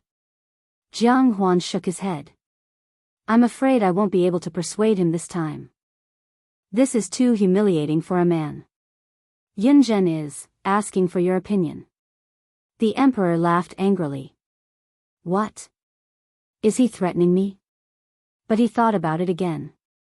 Generals were mostly hot-blooded. When encountering such a situation, it was normal for them to express their dissatisfaction. If Fu Yunjin came to greet him as if nothing had happened, then his shrewdness would truly be frightening. With such a thing happening, even if he wanted to make Shuha and him a couple, it was probably impossible. The emperor's mind spun and he finally let out a long sigh. I've agreed to what he wants. Let him in. Chapter 397. When Gu Xingyin saw Jiang Huan's expression, she knew what the result would be. Sure enough, Jiang Huan walked to her side and stretched out his hand. Get up, go to the imperial study and ask for forgiveness. Gu Xingyin stood up with the strength of his hand and walked to the imperial study. She knelt down in front of the emperor standing there. This subject is guilty. The emperor snorted. You still know that you are guilty? How dare you threaten me? Gu Xingyin smiled. This subject also knows that your majesty loves this subject, so I dare to be so rebellious. Okay. The emperor waved his hand. I know, I am sorry about the matter of Shuha. How about I see if there are any princesses of suitable age in the imperial family and compensate you with a gentle and virtuous wife? Gu Xingyin hurriedly waved her hand. Thank your majesty for your kindness, but this subject really doesn't have such thoughts now. This subject can't accept your majesty's kindness. If the emperor really bestowed another marriage, wouldn't her efforts be in vain? The emperor was just joking, but being rejected by a subject, he still felt uncomfortable. He glared, don't show up in front of me, quickly get out. So, Gu Xingyin quickly got out, and took His Highness Prince Rong with her. Jiang Huan looked at the relaxed Gu Xingyin, who didn't seem to be affected by the matter of Princess Shuha at all. Gu Xingyin replied in a good mood, I didn't like her in the first place. They did such a shameless thing, the one who ruined their reputation is not me. She looked at Jiang Huan with bright eyes. Why should a man worry about not having a wife? Sighing is just a woman's pretense. Fu Yunjin, disdain it. When she said this, her eyes were brighter than the stars in the sky. making people unconsciously believe in her words. Jiang Huan's eyes were soft. Yes, Yunjin is so outstanding. I don't know how many young ladies from aristocratic families dream of having him. When he said this, he couldn't help but feel sour in his heart. There were so many people who could openly admire him, but he was the only one who couldn't. Wait, why do I have such thoughts? Jiang Huan was shocked. He looked at Gu Xingyin, who was smiling brightly, and the bewilderment in his heart grew. Was she actually harboring such thoughts towards Yunjin? The more Jiang Huan thought about it, the more bitter he felt. Men falling in love was going against the order of the heavens in the end, and they would suffer the curses of the world. So how could he bear to drag Yunjin into such a quagmire? Jiang Huan wished that he would never realize what kind of feelings he had for Yunjin. That way, he would be able to stay by Yunjin's side. Be careful. Gu Xingyin's words pulled his attention back. The carriage shook heavily. At the same time, a pair of hands held him firmly. What's going on? Jiang Huan regained his senses and asked the coachman outside. Your Highness, there's an assassin. Please don't come out. The coachman's muffled voice sounded. Gu Xingyin's heart skipped a beat. This was the move that he had planted. She held Jiang Huan and got up. I'll go out and take a look. You stay inside and don't move. Jiang Huan subconsciously stopped her. Gu Xingyin smiled proudly. Xian, don't forget who I am. In this world, the person who can take my life by force has not appeared yet. After saying this, she turned over and got out of the carriage. She knocked out an assassin and removed the weapon in his hand. A group of rascals who don't know what's good for them. Chapter 398. Jiang Huan sat in the carriage, his heart filled with worry. However, he knew his own situation and did not rashly get down. Not long after, the sounds of fighting outside stopped. Gu Xingyin lifted the curtain and sat back in her clean clothes. Are you all right? Jiang Huan asked nervously. Gu Xingyin shook her head. It's just a group of motley crew. A few of them have been caught by your coachman and are going to be sent to the Supreme Court later. She lowered her eyes and hid the look in her eyes. These people were all fugitives that she had paid a great price to find. She had promised them that she would protect their wives and children for a lifetime of prosperity and safety, but the price was their lives.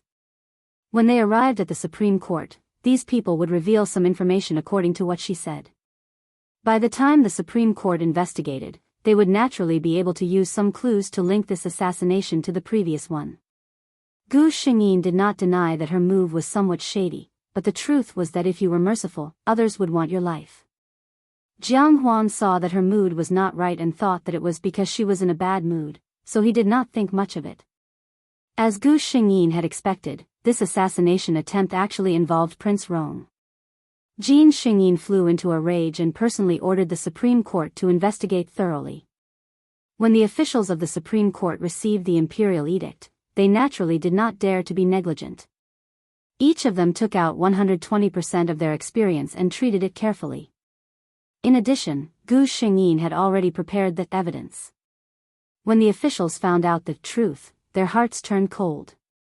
Lord Zhang, this. The deputy of the Supreme Court stood at attention and looked at his superior with a face full of sweat. Since a princess was involved in this matter, they had no way to make the decision. Moreover, in this kind of situation, it was possible that His Majesty would silence the insiders to protect Princess Shuhe. Lord Zhang of the Supreme Court had been in the officialdom for many years and was much calmer than Li Zheng. This matter, other than you and me, no one else is allowed to know. Now, follow me to the palace to see His Majesty. Yes. On the other side, when the emperor heard that the matter had been investigated, he immediately summoned the officials of the Supreme Court. This is the result of your investigation? The emperor looked at the two of them coldly. Lord Zhang's expression remained unchanged as he replied, reporting to your Majesty, this matter is highly confidential. Lord Li and I have done everything personally, and the results will be reported to your Majesty as soon as possible. As for whether it is true or false, I hope your Majesty can decide. He left the choice to the emperor. What he meant was that this matter was not revealed to the public. Only the two of them knew about it. Even if they were given 100 guts, they would not dare to reveal anything. As for the truth, it depends on your majesty. Whatever truth you want, it will be whatever truth you want. The emperor looked at the two people kneeling at the foot of the steps for a long time. Killing intent flashed in his eyes, but he finally calmed down. Get up. You don't have to worry about this matter anymore. I will naturally give the general and Prince Rong an explanation. The two of them took their leave in relief. Once they were out of the door, Li Zhengkai bowed respectfully to his superior. Your Excellency is quick-witted. This humble official admires you. Lord Zhang stroked his goatee with a smile and said nothing. The emperor entered Princess Shu He's palace with a heavy expression. Ever since Princess Shu He was caught eloping, she had been placed under house arrest in the palace by the furious emperor. Even her birth mother, imperial concubine Fang, was not allowed to visit. Hearing that the emperor had arrived, Princess Shu He's eyes flashed with joy. Imperial father had always doted on her and would definitely not punish her. She tidied her clothes and went out to welcome him. Imperial father, Pa. What greeted her was a resounding slap. Chapter 399. The emperor used a lot of strength in his anger and Princess Shu He fell to the ground. She covered half of her face. There was no need to look, it was already swollen. Imperial father? Princess Shu He looked at the emperor in disbelief. She couldn't believe that he had just hit her without caring about his status. You really disappoint me. The emperor looked at his daughter who was as beautiful as a flower. He had many children. Just counting the princesses, there were more than 10 of them. Among them, Princess Shu He was born in a noble family and had the most outstanding appearance out of all his daughters. He had always doted on her. However, there was a limit to an emperor's love. From what I see, I have spoiled you too much. That's why you have such an arrogant personality. The emperor looked at Princess Shu He and said coldly. You think that Yunzhen is climbing up the social ladder by marrying you? Go and ask all the princesses in the palace if they are willing to marry Yunzhen. I can tolerate you throwing a tantrum and being a little arrogant. My daughter should naturally be proud. However, you can't even tell what's important and what's not. The emperor looked at his daughter in disappointment. You actually dared to hire an assassin to assassinate an important official of the court and my great general of the country. Hearing this, Princess Shu He, who had been feeling wronged and confused, finally understood that what she had been worried about had happened. Imperial father knew what she had done. This made her heart sink to the bottom. She understood her imperial father. He was a true emperor. This also meant that no matter how much he doted on her, she couldn't compare to his country. She hurriedly got up and walked to the emperor's side on her knees. She tugged at his robe. Imperial father, I know I was wrong. I was just blinded by greed. I really know I was wrong. Besides, isn't General Fu fine? The emperor saw that she was still looking for excuses and his heart turned cold. 2 assassinations, did she really know she was wrong? He coldly flung away the crying Princess Shu He. Stay here and reflect. If you really know you were wrong, there will be plenty of opportunities for you to atone for the court. Humph. He snorted coldly, flicked his sleeves, and left. Imperial concubine Fang, who had rushed over after hearing the news, was first stopped outside the palace by the guards in charge of guarding Princess Shu He. She was also stopped outside when she went to ask for an audience with the emperor. Only then did she realize the importance of this matter. However, no matter how she thought about it, she could not figure out what kind of mistake her daughter had committed. Gu Xingyin was summoned to the palace by the emperor. That group of assassins entered the Supreme Court and committed suicide by taking poison one by one. They were unable to detect the mastermind behind the scenes. The emperor said apologetically to Gu Xingyin. Fortunately, His Highness Prince Rong is fine.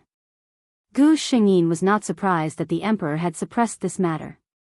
After all, if this matter was exposed, the entire imperial family would lose face. The emperor could not afford to lose face like this. That's right, I have already drafted a decree. Princess Shu He suddenly fell ill and is now recuperating in the palace of Gongquan. I'm afraid she will not be able to marry you. Your marriage will be cancelled. The emperor seemed to be a bit tired. He waved his hand at her and had her leave. Not long after Gu Xingyin returned to the Fu, she received the imperial decree from the palace as well as a large pile of rewards. This honor was so great that many people who had laughed at Fu Yunjin because of the cancellation of his marriage with the princess were speechless. Only Gu Xingyin knew that this was just another form of compensation from the emperor to her. Chapter 400. Gu Xingyin had just ordered people to carry the rewards from the palace to the warehouse when she saw the old housekeeper. Father, why is he looking for me? The old housekeeper had always been by old General Fu's side. Now that he came to find her, Gu Xingyin didn't have to think of other possibilities. Father. Gu Xingyin came to old General Fu's study. The old housekeeper considerately closed the door, leaving the father and daughter some private space. Tell me honestly, what happened? His Majesty can't give so many rewards to our family for no reason. Old General Fu looked at Gu Xingyin. Gu Xingyin didn't think so. Didn't it say in the imperial edict? Princess Shuha contracted a serious disease and our marriage was cancelled. This is the compensation from the royal family. Old General Fu impatiently interrupted her. I want to hear the truth. The royal family's excuse might be able to fool ordinary people, but for people like them, they knew that something must have happened. Gu Xingyin suddenly gave a short laugh and looked at his father with a strange gaze. Do you really want to know? Old General Fu looked at his daughter and frowned. Then I will tell you the truth. It was because Princess Shuha didn't want to marry me. The last time I came back victorious, the assassination at the city gate was her doing. Old General Fu squeezed the teacup in his hand so hard that a crack appeared. He had thought of many possibilities, but he didn't expect it to be like this. You. He looked at his daughter with a dry throat, but he didn't know what to say. In the end, he was also at fault. If it wasn't for his mistake, his daughter wouldn't have to suffer so much. Gu Xingyin stood there quietly. She was waiting for old General Fu to say something. She knew that the real Fu Yunjin was also waiting for her whole life. She didn't know what she wanted to hear. Maybe it was the affirmation from her father, or maybe it was the late regret of her father, or maybe it was something else. However, Fu Yunjin's life was too short. In the end, she didn't get what she wanted. Gu Xingyin suddenly felt a strong sense of sorrow in her heart. She was shocked. This was not what she should be feeling. The system gave the answer in time. This is the instinct that the original owner, Fu Yunjin, engraved in the depths of his body. The host was slightly affected for a while.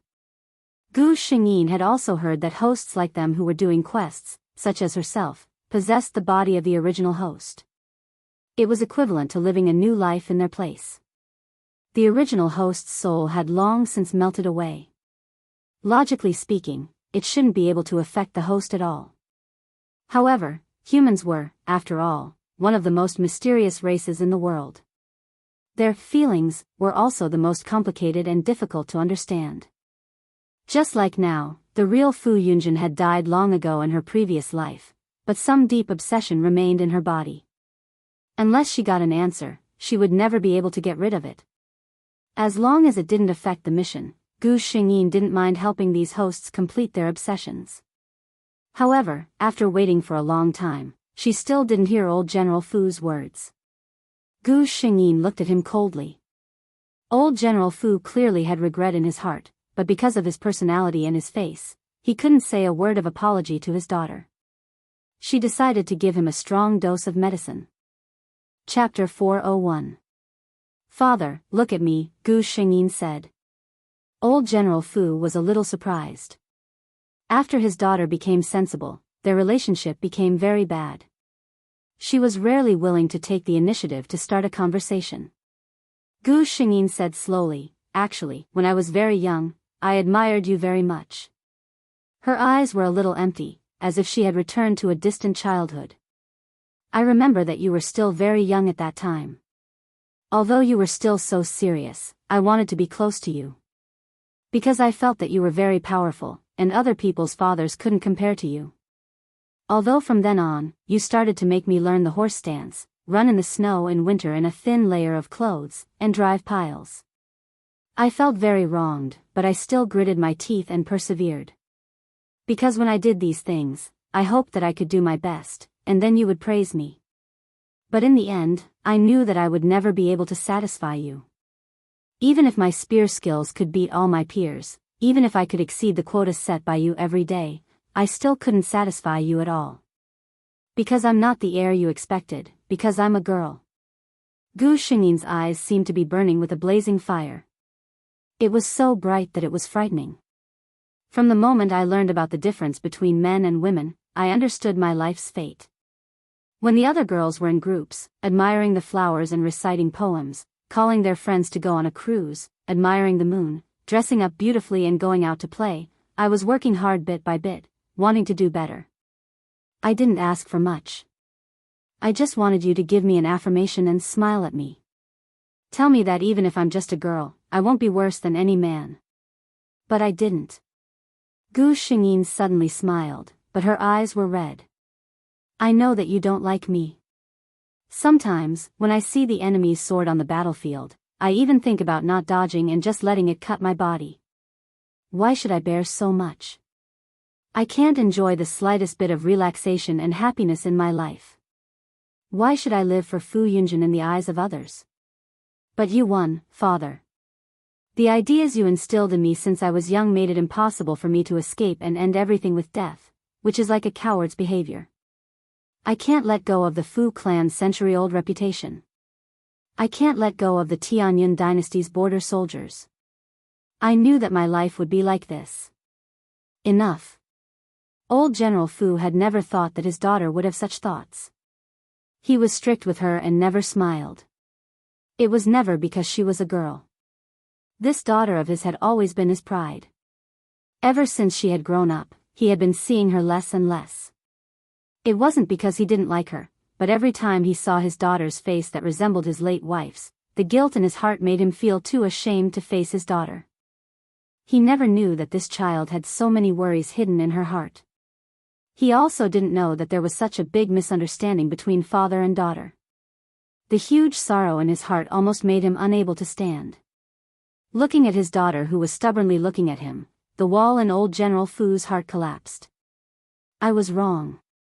He finally spoke the words that had been hidden in his heart for many years.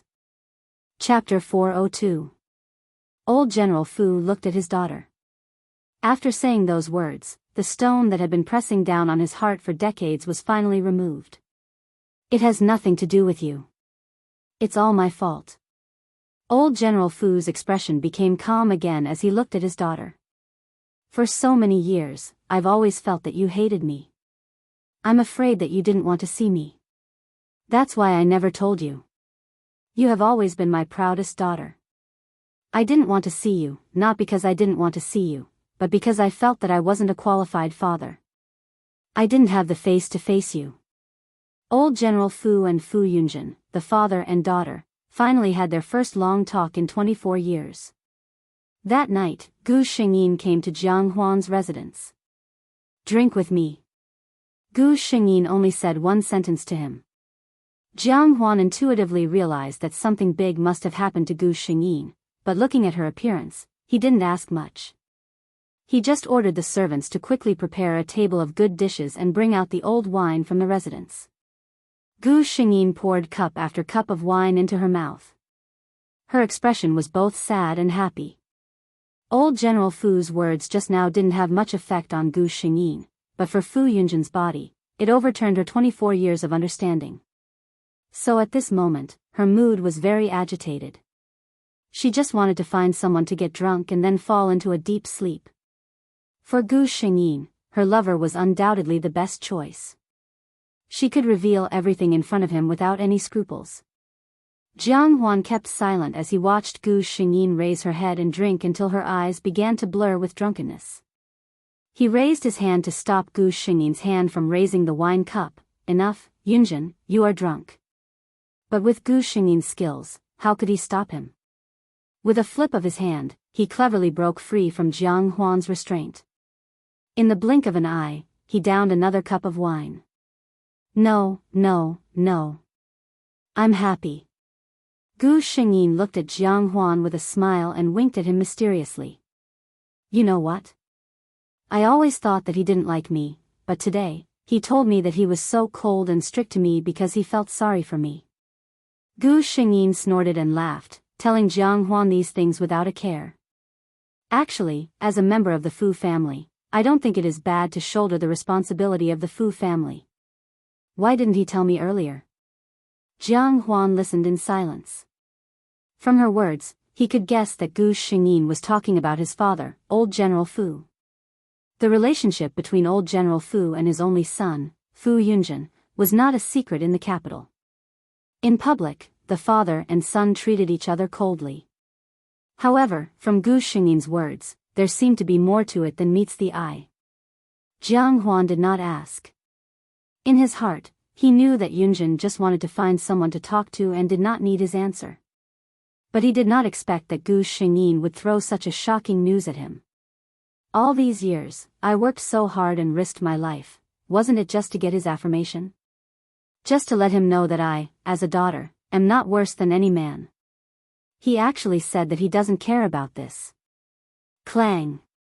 Jiang Huan's hand trembled and the cup in his hand fell on the table. Some of the remaining wine in the cup fell on his lapel, but he was not in the mood to care about this. Chapter 403.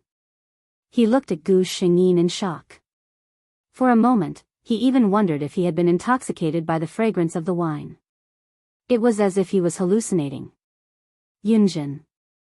Jiang Huan could clearly hear his heartbeat beating like a drum. He tried to keep his voice calm. Gu Shengyin raised her eyes and looked at him with some effort. Looking at her, Jiang Huan felt that there was something wrong with his good friend. Her skin was so fair and delicate. Her facial features were so delicate that she did not look like a man's. When she looked at people with drunken eyes, she was charming and seductive. There were so many flaws. Why was it that he had never doubted his identity for so long? In the end, it was because the fact that old General Fu raised his daughter as a man was too unbelievable. It was also because he went to the battlefield at the age of 15. For 9 years, he cleared all doubts with his military achievements. How could such a person be a woman? You said earlier that you are a woman? Jiang Huan decided to verify with Gu Shengyin. At this moment, he was very glad that he had already ordered all the servants to leave. Gu Shengyin was completely free at this time. When she heard Jiang Huan's question, she nodded seriously, yes. She looked up at Jiang Huan and suddenly grinned. You don't believe it, do you?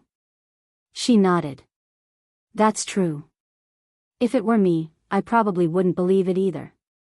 As she spoke, she actually stood up shakily and reached out to pull her belt. Let me show you. Jiang Huan was stunned. He quickly stood up and stopped her. This person was very different from her usual self when drunk. Thinking of Gu Shengyin's behavior when she was drunk twice, Jiang Huan was even more determined to keep an eye on her in the future. He would not let her have the chance to get drunk in front of others.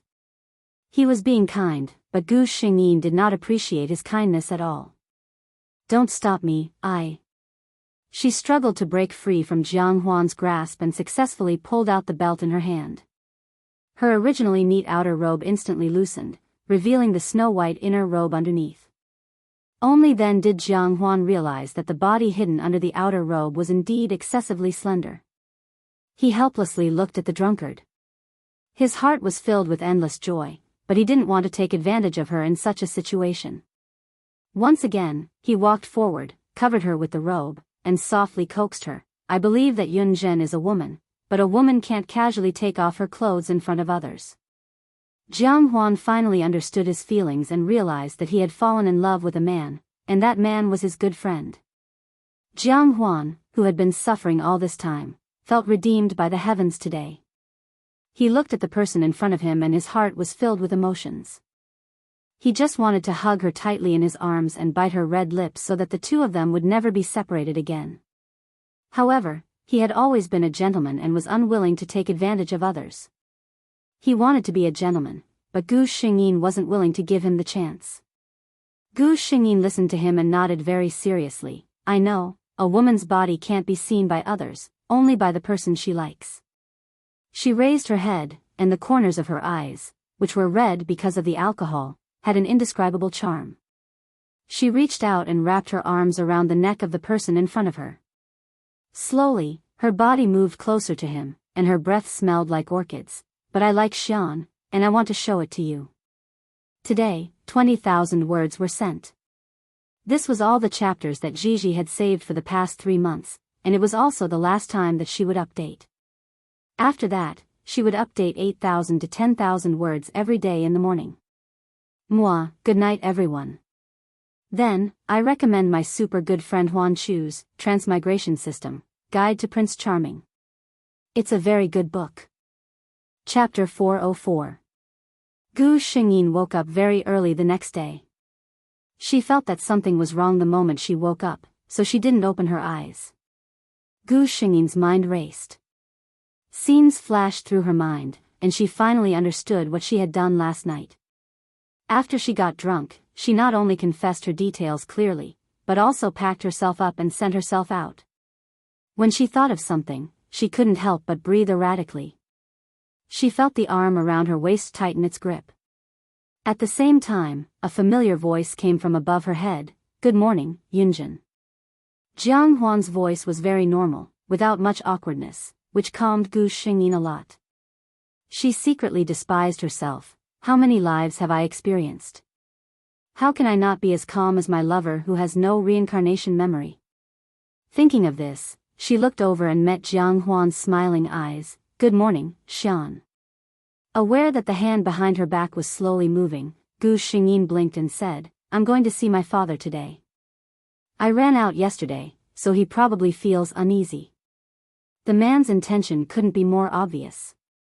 Although Fu Yunjin's body was good, it was his first time after all, and he couldn't withstand another ravaging. Who would have thought that Jiang Huan, who looked so weak, was actually so strong in some aspects? Jiang Huan sighed. He had a soft body in his arms, and it was the first time he had tasted it. It was impossible to say that he didn't want it. But looking at Gu Xingyin's appearance, he knew that he couldn't force her. He withdrew his hand and watched as Gu Xingyin got up and put on her clothes without any hesitation. When Gu Xingyin finished putting on her clothes, she turned around and found that Jiang Huan had also finished dressing. Jiang Huan looked at her and suddenly sighed. I don't know when I'll be able to draw Yunjin's eyebrows. Gu Xingyin was silent. She was now a man, so of course, she couldn't put on makeup, draw eyebrows, and paste flowers on her face. Jiang Huan's wish might never come true. Looking at her, Jiang Huan suddenly realized what he had said. He stepped forward and gently wrapped his arms around Gu Xingyin's waist from behind. Don't think too much. I just said it casually. In fact, Gu Xingyin was not sad at all. When she heard her lover's comforting words, she was still in the mood to joke. You are the dignified Prince Rong. As long as you open your mouth, many women would be willing to let you draw their eyebrows for them even if they don't want their status. Jiang Huan frowned and tightened his grip on Gu Xingyin. He said in a deep voice, Yunjin, don't ever say such things again. Since I, Jiang Huan, have decided on you for my entire life, there will be no one else. Gu Xingyin knew that he was her lover, so she had confidence in him. But when he heard these words, he couldn't help but feel touched. Fu Yunjin's true identity could not be revealed to the public. Otherwise, the Fu family would be accused of deceiving the emperor. If Jiang Huan chose to be with her, then it was very likely that their relationship could not be made public for the rest of their lives. He could not marry and have children. He was bound to face pressure from the outside world and even the imperial family. Gu Xingyin felt that she was being very selfish. She knew that this was very unfair to Jiang Huan. But she couldn't bear that her lover had another woman.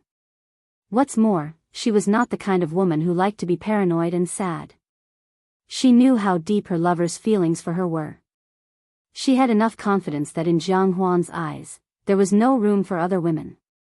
Chapter 405. Gu Shengyin did not stay in Jiang Huan's courtyard for long.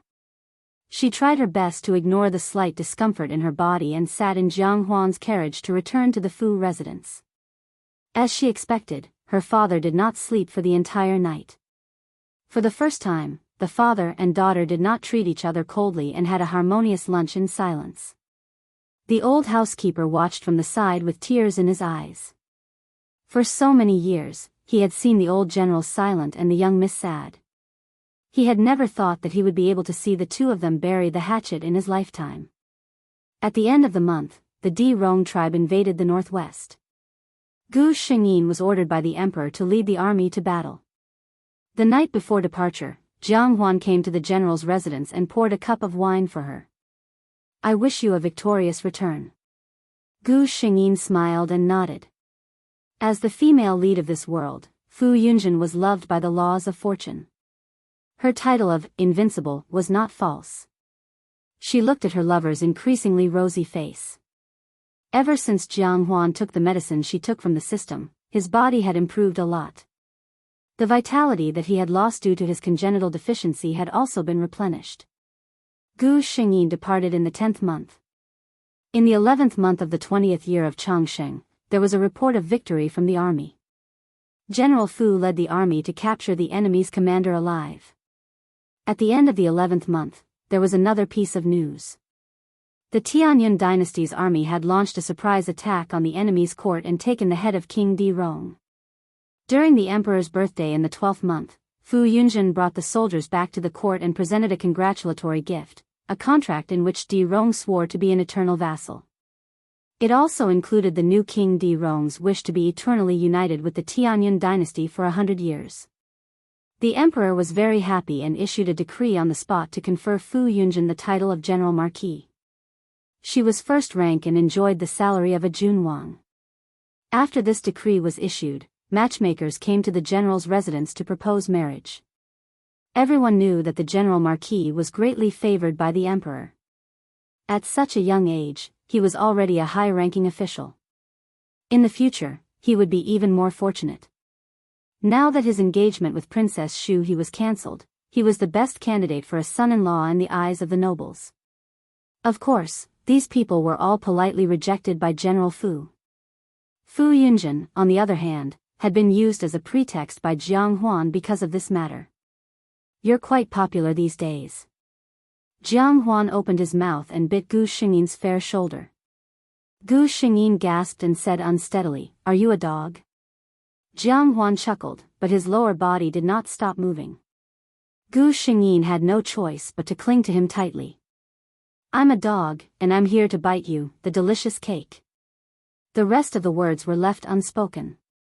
At the beginning of the next year, the palace issued a decree to confer the title of Princess Duanjing to represent the Tianyun dynasty in a political marriage with Di Rong. As soon as the imperial edict came out, there was an uproar everywhere. Everyone knew about this kind of political marriage. It had always been those princesses who were not favored by the emperor.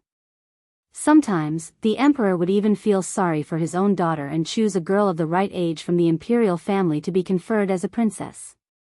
As for Princess Shu He, no matter how much everyone thought about it, they still couldn't understand why the emperor would send his beloved daughter to Di Rong's bitter and cold place for a political marriage. It was said that Consort Fong fainted when she heard the news. When she woke up, she went to the emperor's palace and knelt for a long time, hoping that the emperor would take back the decree. However, even after she knelt for an entire day and night and was carried away by the eunuchs due to exhaustion, the emperor did not change his mind. In the 3rd month of the 21st year of Changsheng, Princess Duanjing led the grand political marriage procession and set off for Di Rong. Chapter 406. Fu Yunjin, the god of war in the hearts of the Tianyun dynasty's citizens. He started on the battlefield at the age of 15 and became a sharp sword in the hands of the emperor. In 20 years, he led the soldiers of the Tianyun dynasty to expand their territory. He participated in hundreds of wars, big and small, without a single defeat. He truly created an undefeatable legend. No one questioned his title as the god of war. In the end, under his leadership, the Tianyun dynasty swept through all the surrounding countries, allowing the Tianyun dynasty to complete its great undertaking of unification. He was a smart person and chose to retire when his reputation was at its peak. The emperor urged him to stay again and again, but he was not moved to retire. In the end, the emperor personally wrote an edict, conferring him the title of king general and bestowing him with countless treasures. This king general had never taken a wife in his life. There were rumors that he once met a woman he loved in the war, but that woman later died in order to save him. The king general was deeply in love with her and did not marry for the rest of his life. Some people said that he missed his former fiancée, Princess Duanjing of the Yuan family's Di Rong from 10 years ago, so he did not take a wife. There were also rumors that this king general was actually gay and had no interest in women. There were all kinds of rumors, but the king general was very carefree and never stood out to refute them. When someone discovered that the king general had not appeared for many days, a servant of the king general's residence came out and said that their king had finally relieved himself of a heavy burden. Now that the world was at peace, it was only right for him to travel and see the great rivers and mountains. No one knew that King Rong, who rarely appeared in front of people because of his poor health, was also traveling with him. In a small town in Jiangnan far away from the capital, a young couple suddenly moved in. The man stood tall like a pine tree and was extraordinarily handsome. The woman's facial features were bright and beautiful. Her every frown and smile was occasionally fierce, different from the style of a normal woman. This small town was very far from the city. The most important people the townspeople had seen were the country gentry in the town. When had they seen such a graceful person? At first, they only watched from afar.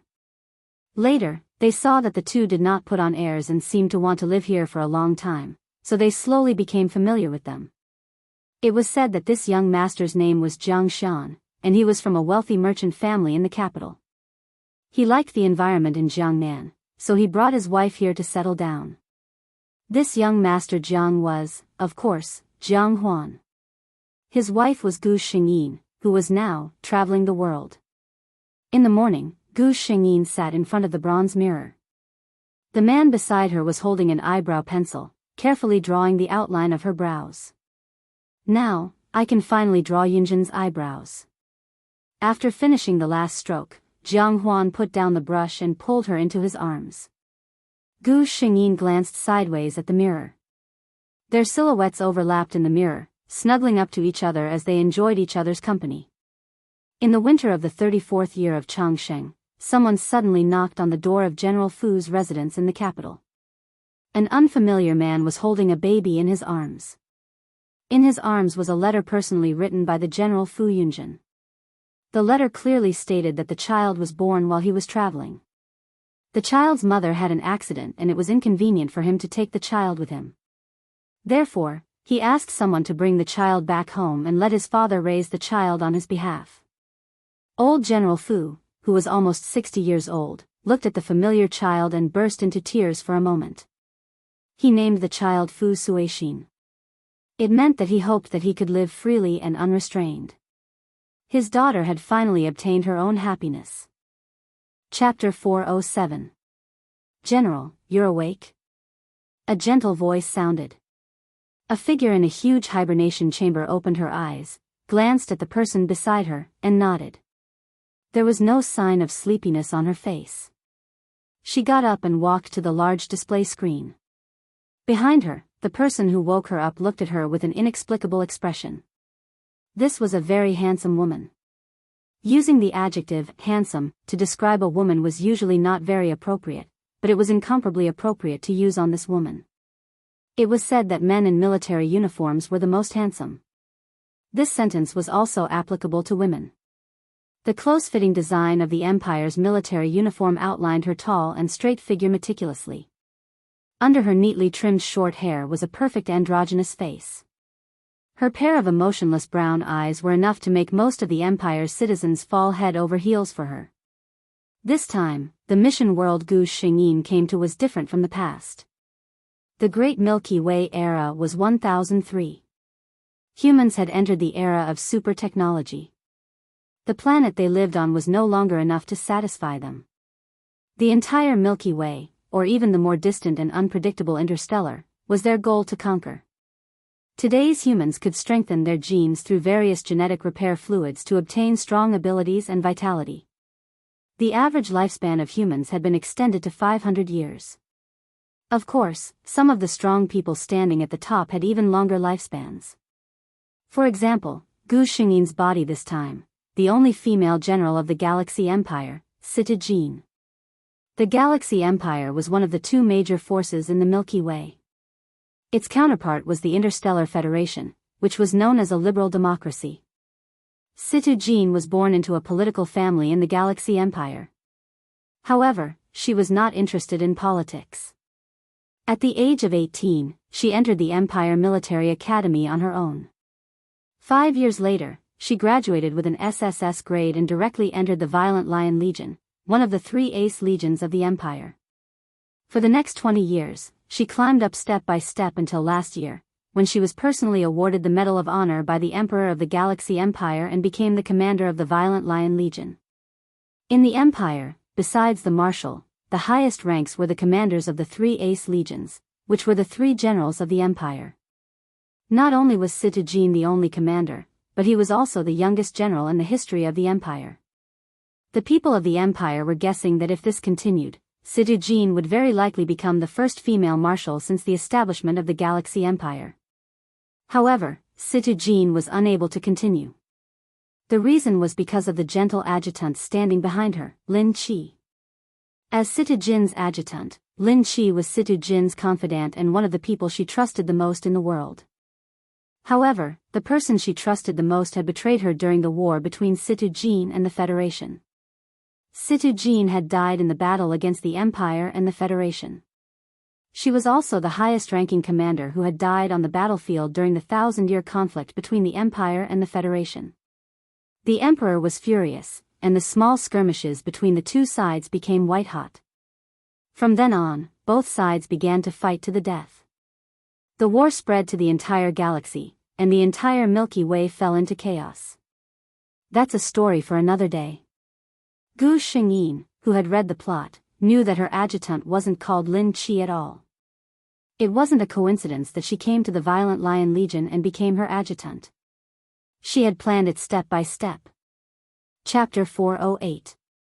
Lin Qi's real name was Qi Lin. Her father was a soldier of the Federation, and her mother was an ordinary person of the Empire. Although the Empire and the Federation didn't have a good relationship, intermarriage wasn't a rare thing. However, Qi Lin's father had lost his life in the last war between the Federation and the Empire. Originally, her father didn't have to die. When the Federation army saw that the situation was hopeless, they chose to surrender. However, at that time, the commander of the Violent Lion Legion, Sita Jean, had given the order to not leave anyone alive. That was why her father still died after surrendering. This was the news Qi Lin had obtained after investigating for a long time. Because of this, she hated Sita Jean. She concealed her identity and prepared for a long time. Finally, after careful planning, she came to Sita Jean's side and became her adjutant, obtaining her trust. The original Sita Jean didn't understand until her death why her adjutant betrayed her. However, when Gu Xingyin found out, she only felt sorrow. Not only for Sita Jean, but also for Qi Lin. Sita Jean had given the order to not leave anyone alive, but that was because the army Qi Lin's father was in wasn't an ordinary Federation army. They were a secret organization of the Federation that specialized in human experiments. Their methods were extremely cruel and seriously violated the Interstellar Convention jointly promulgated by the various forces of the Milky Way. Sita Jean had been ordered to destroy all of this. Because the truth wasn't suitable to be announced, the public thought that this was just an ordinary small-scale war. Qi Lin had always thought that her father was a hero. In order to avenge him, she didn't hesitate to do so many things. In that battle, not only did Sita Jean die, but the Violent Lion Legion's third fleet was almost completely wiped out. This was all caused by Qi Lin. Because of this alone, Gu Xingyin couldn't tolerate her. The two were now on the Violent Lion Legion's largest command ship, Star Wing. Sita Jean represented the Galaxy Empire and headed to a neutral force in the northern part of the Milky Way, Storm Chamber of Commerce. The Storm Chamber of Commerce didn't belong to any force. It occupied a planet by itself. It was said that the leader of the Chamber of Commerce had some unclear relationship with the two largest forces in the Milky Way, the Galaxy Empire and the Interstellar Federation. Therefore, it had always existed peacefully. As for the other smaller forces, it wasn't that they didn't have any ideas about the Windstorm Chamber of Commerce. It was just that a neighboring principality had clamored to occupy the Windstorm Chamber of Commerce the day before, and the next day, the royal family had changed, so no one dared to have any ideas about it. As a member of the Empire, Gu Xingyi knew that the reason why the Storm Chamber of Commerce was able to stand tall was not because they had people in both the Empire and the Federation, but because they relied on their own backers. Major Lin Qi, she suddenly said. Qi Lin was looking at Gu Xingyi from behind. She was startled when Gu Xingyi called out to her. She didn't know why, but she had a bad premonition. She smiled and said, "Sir General, what can I do for you?"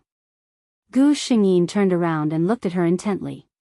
He said in a deep voice, "I want to know, why did you change your appearance and try so hard to come to my side?" Qi Lin. As soon as she finished speaking, Qi Lin's expression changed. From Gu Xingyi's words, she only knew that there was a problem with her identity. She didn't know the inside story.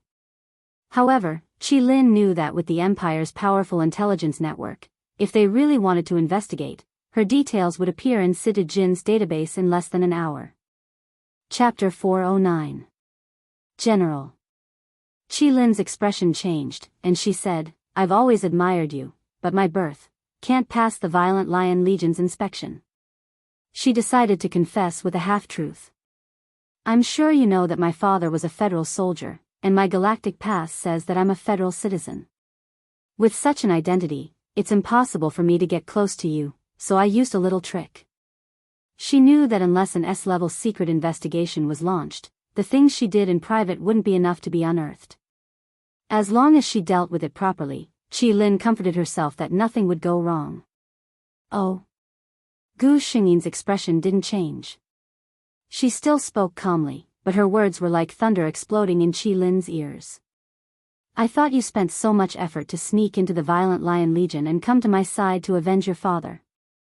Qi Lin suddenly raised her head and looked at the person in front of her. She was still expressionless, but Qi Lin seemed to see a faint mockery in her cold gaze. The general knew everything about her. Qi Lin felt helpless.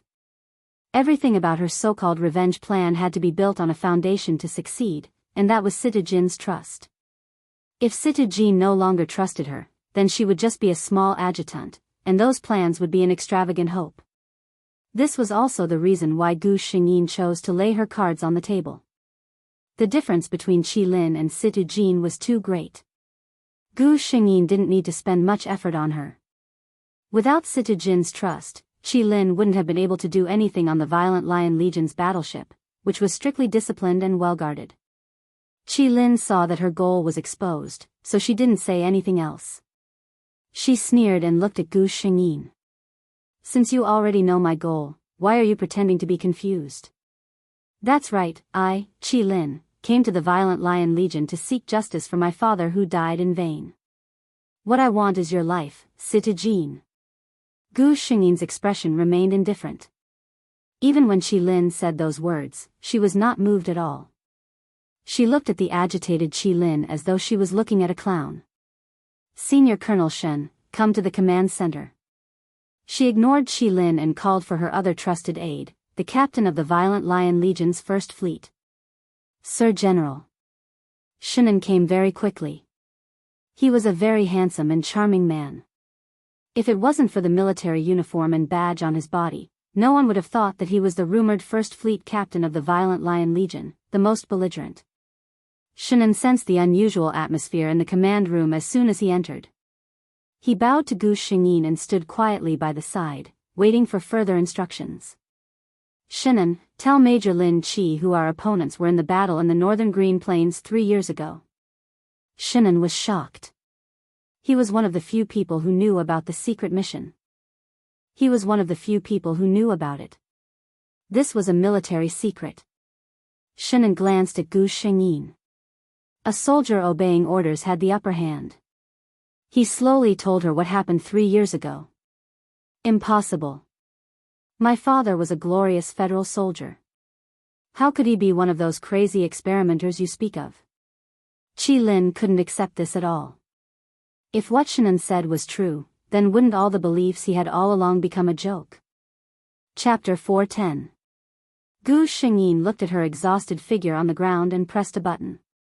Soon, a few fully armed soldiers walked over and saluted Gu Shengyin. General. Gu Shengyin lifted her chin slightly and looked at Qi Lin. This person's background is very suspicious. I suspect that she deliberately approached the core command group of the Violent Lion Legion and has other motives. Take her to the Empire's military court.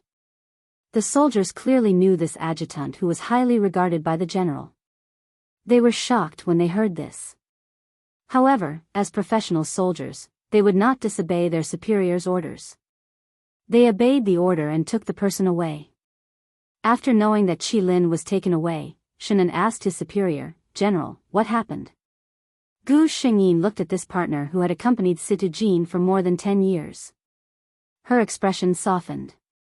The battle you mentioned just now, Qi Lin is the descendant of one of the soldiers.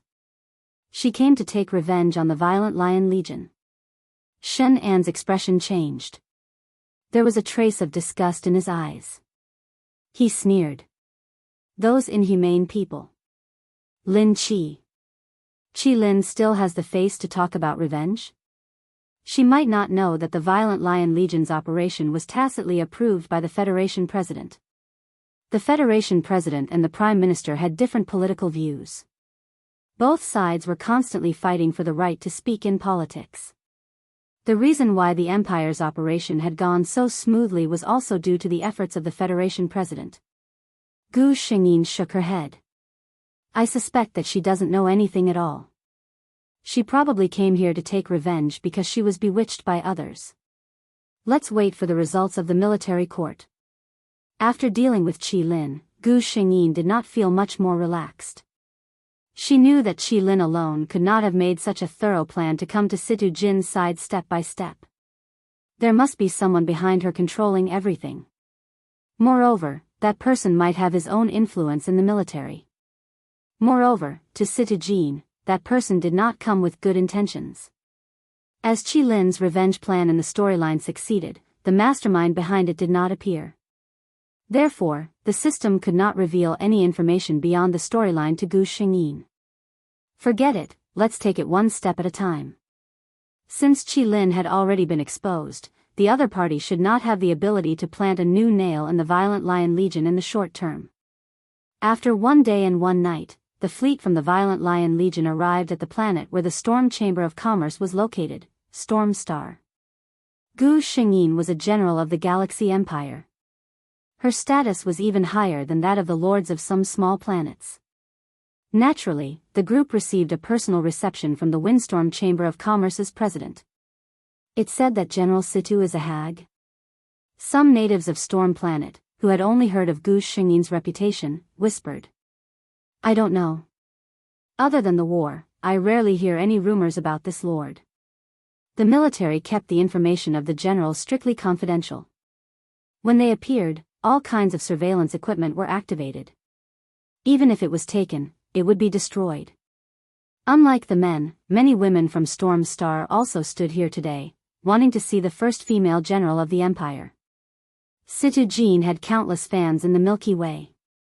Even if most people had never seen her face, they did not reject the fact that this legendary figure was their idol.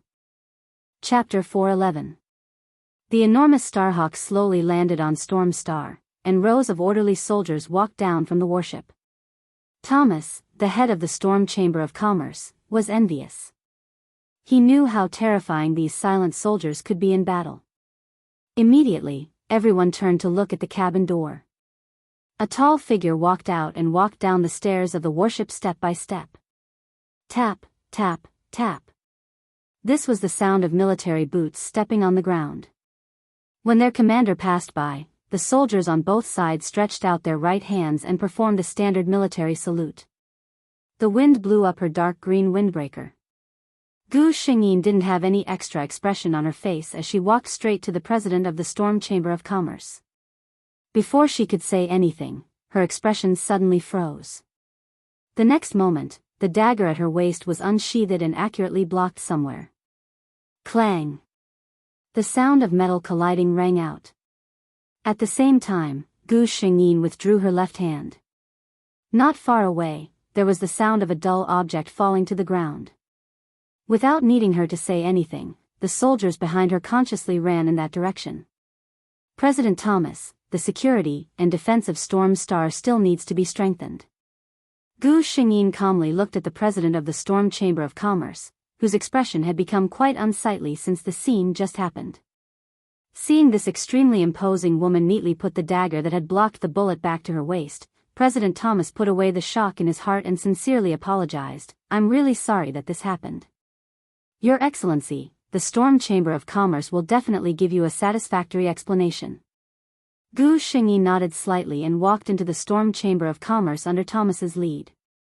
Outside, the crowd of people who had just recovered from the shock were left. Just now, were my eyes playing tricks on me? Someone actually used a dagger to block a bullet?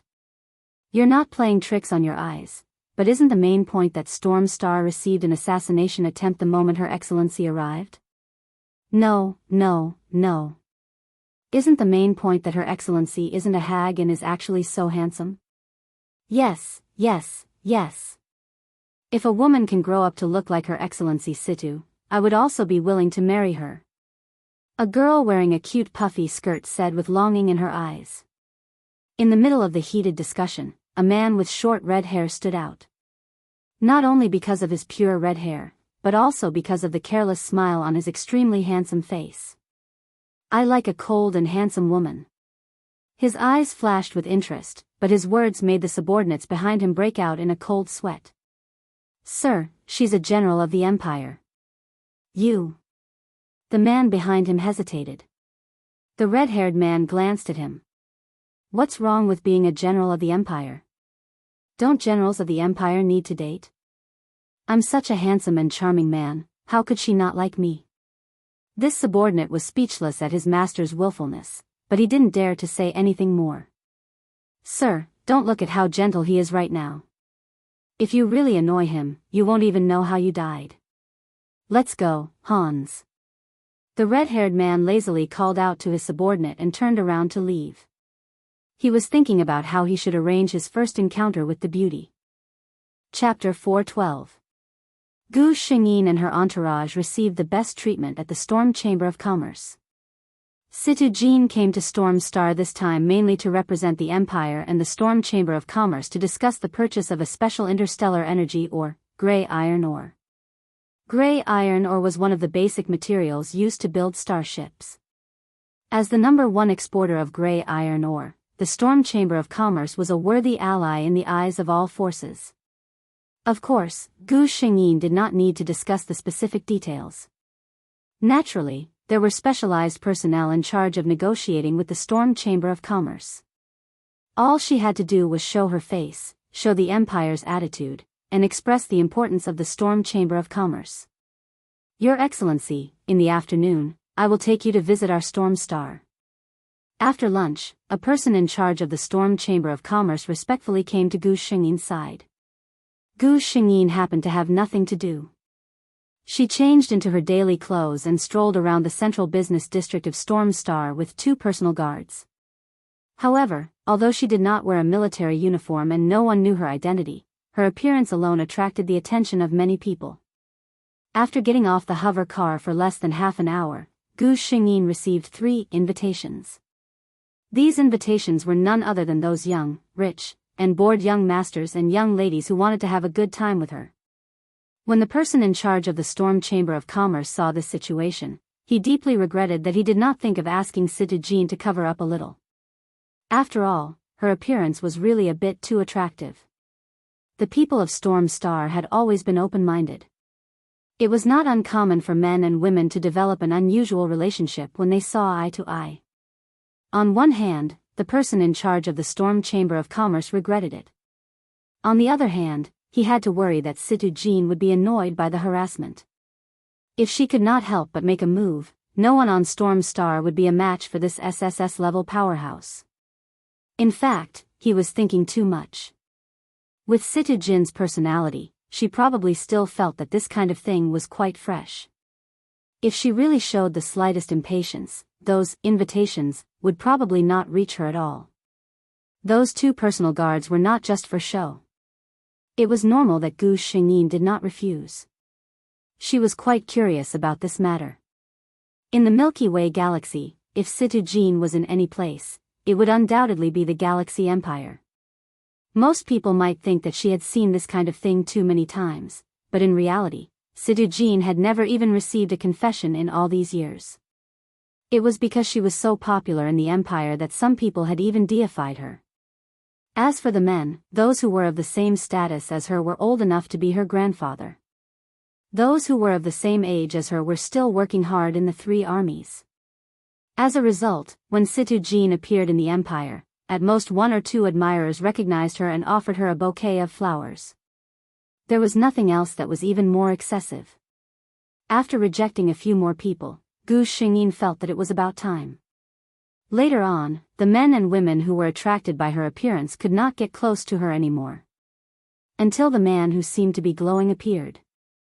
The moment the red-haired man appeared, Gu Xingyin's body automatically tensed up and entered battle mode. This was a strong person who was not weaker than her. The next moment, her body returned to normal because she felt a familiar aura. Chapter 413. This beautiful lady, I don't know if I have the honor to invite you to have dinner together. The handsome red-haired man smiled widely. The 2 guards beside Gu Xingyin habitually stopped him from approaching, but for some reason, the red-haired man walked forward as usual, and the 2 men walked around as if they didn't see him. The faces of Gu Xingyin's guards changed instantly. This man was not someone they could deal with. The person in charge of the Windstorm Chamber of Commerce standing beside Gu Xingyin also had an ugly expression. If something happened to the Empire's admiral on Windstorm Star, it would not be a small matter. The red-haired man did not pay attention to the others. His eyes were fixed on Gu Xingyin's face, and his eyes were full of determination. What do you think? Beautiful lady? Okay. Gu Xingyin nodded coldly. The red-haired man was stunned for a moment. Not only him, but the people around Gu Xingyin were also stunned. Obviously, no one believed that she had just accepted a stranger's invitation. Moreover, it was a stranger's invitation. The red-haired man was only surprised for a second, and then he quickly showed an even brighter smile. I'm really flattered. Gu Xingyin glanced at him, and then looked at the sky. It's still early. If you want, take me around Windstorm Star. The guards beside her were anxious when they heard this. Miss. This was what they called her in front of outsiders. Gu Xingyin looked at them indifferently, and the 2 immediately fell silent. Go back and wait for me. It'll be fine. As for the person in charge of the Windstorm Chamber of Commerce, he wanted to stop them, but when he saw Gu Xingyin's eyes, he swallowed the words back. Forget it, this was an expert with an SSS physique. How could something happen so easily? General, why did you send away the people around you? After the few people left, the red-haired man said lazily. The woman in front of him was not surprised to hear him say her identity, which made his smile deeper. Who are you? What's your motive for approaching me? Gu Xingyin looked at him coldly. Don't be so serious. The red-haired man smiled and shook his finger. First question. My name is Enoch. I'm 10 years older than you. I'm currently single. He ignored Gu Xingyin's oppressive gaze and smiled faintly as he extended a second finger. The second question is, I fell in love with you at first sight and want to pursue you. After he finished speaking, he looked at Gu Xingyin and said, I've already answered your Excellency's question. I wonder if you can promise me something? Gu Xingyin frowned and looked at him. I don't. Before she could finish her words, she suddenly retreated, but it was already too late. A warm sensation landed on her lips. Everyone knew what it was. The man retreated quickly, but he was still a step too late. Gently raising his hand to wipe the blood from the wound on his face, Enoch smiled helplessly. General, you're really ruthless. He was sure that if he hadn't retreated fast enough, the wound would have reached his neck. Gu Shengyin was shrouded in a gloomy atmosphere. Do you know what happened to the last person who dared to offend me? The red-haired man blinked innocently. I don't know. I only know that if I, Enoch, want someone, I will never fail.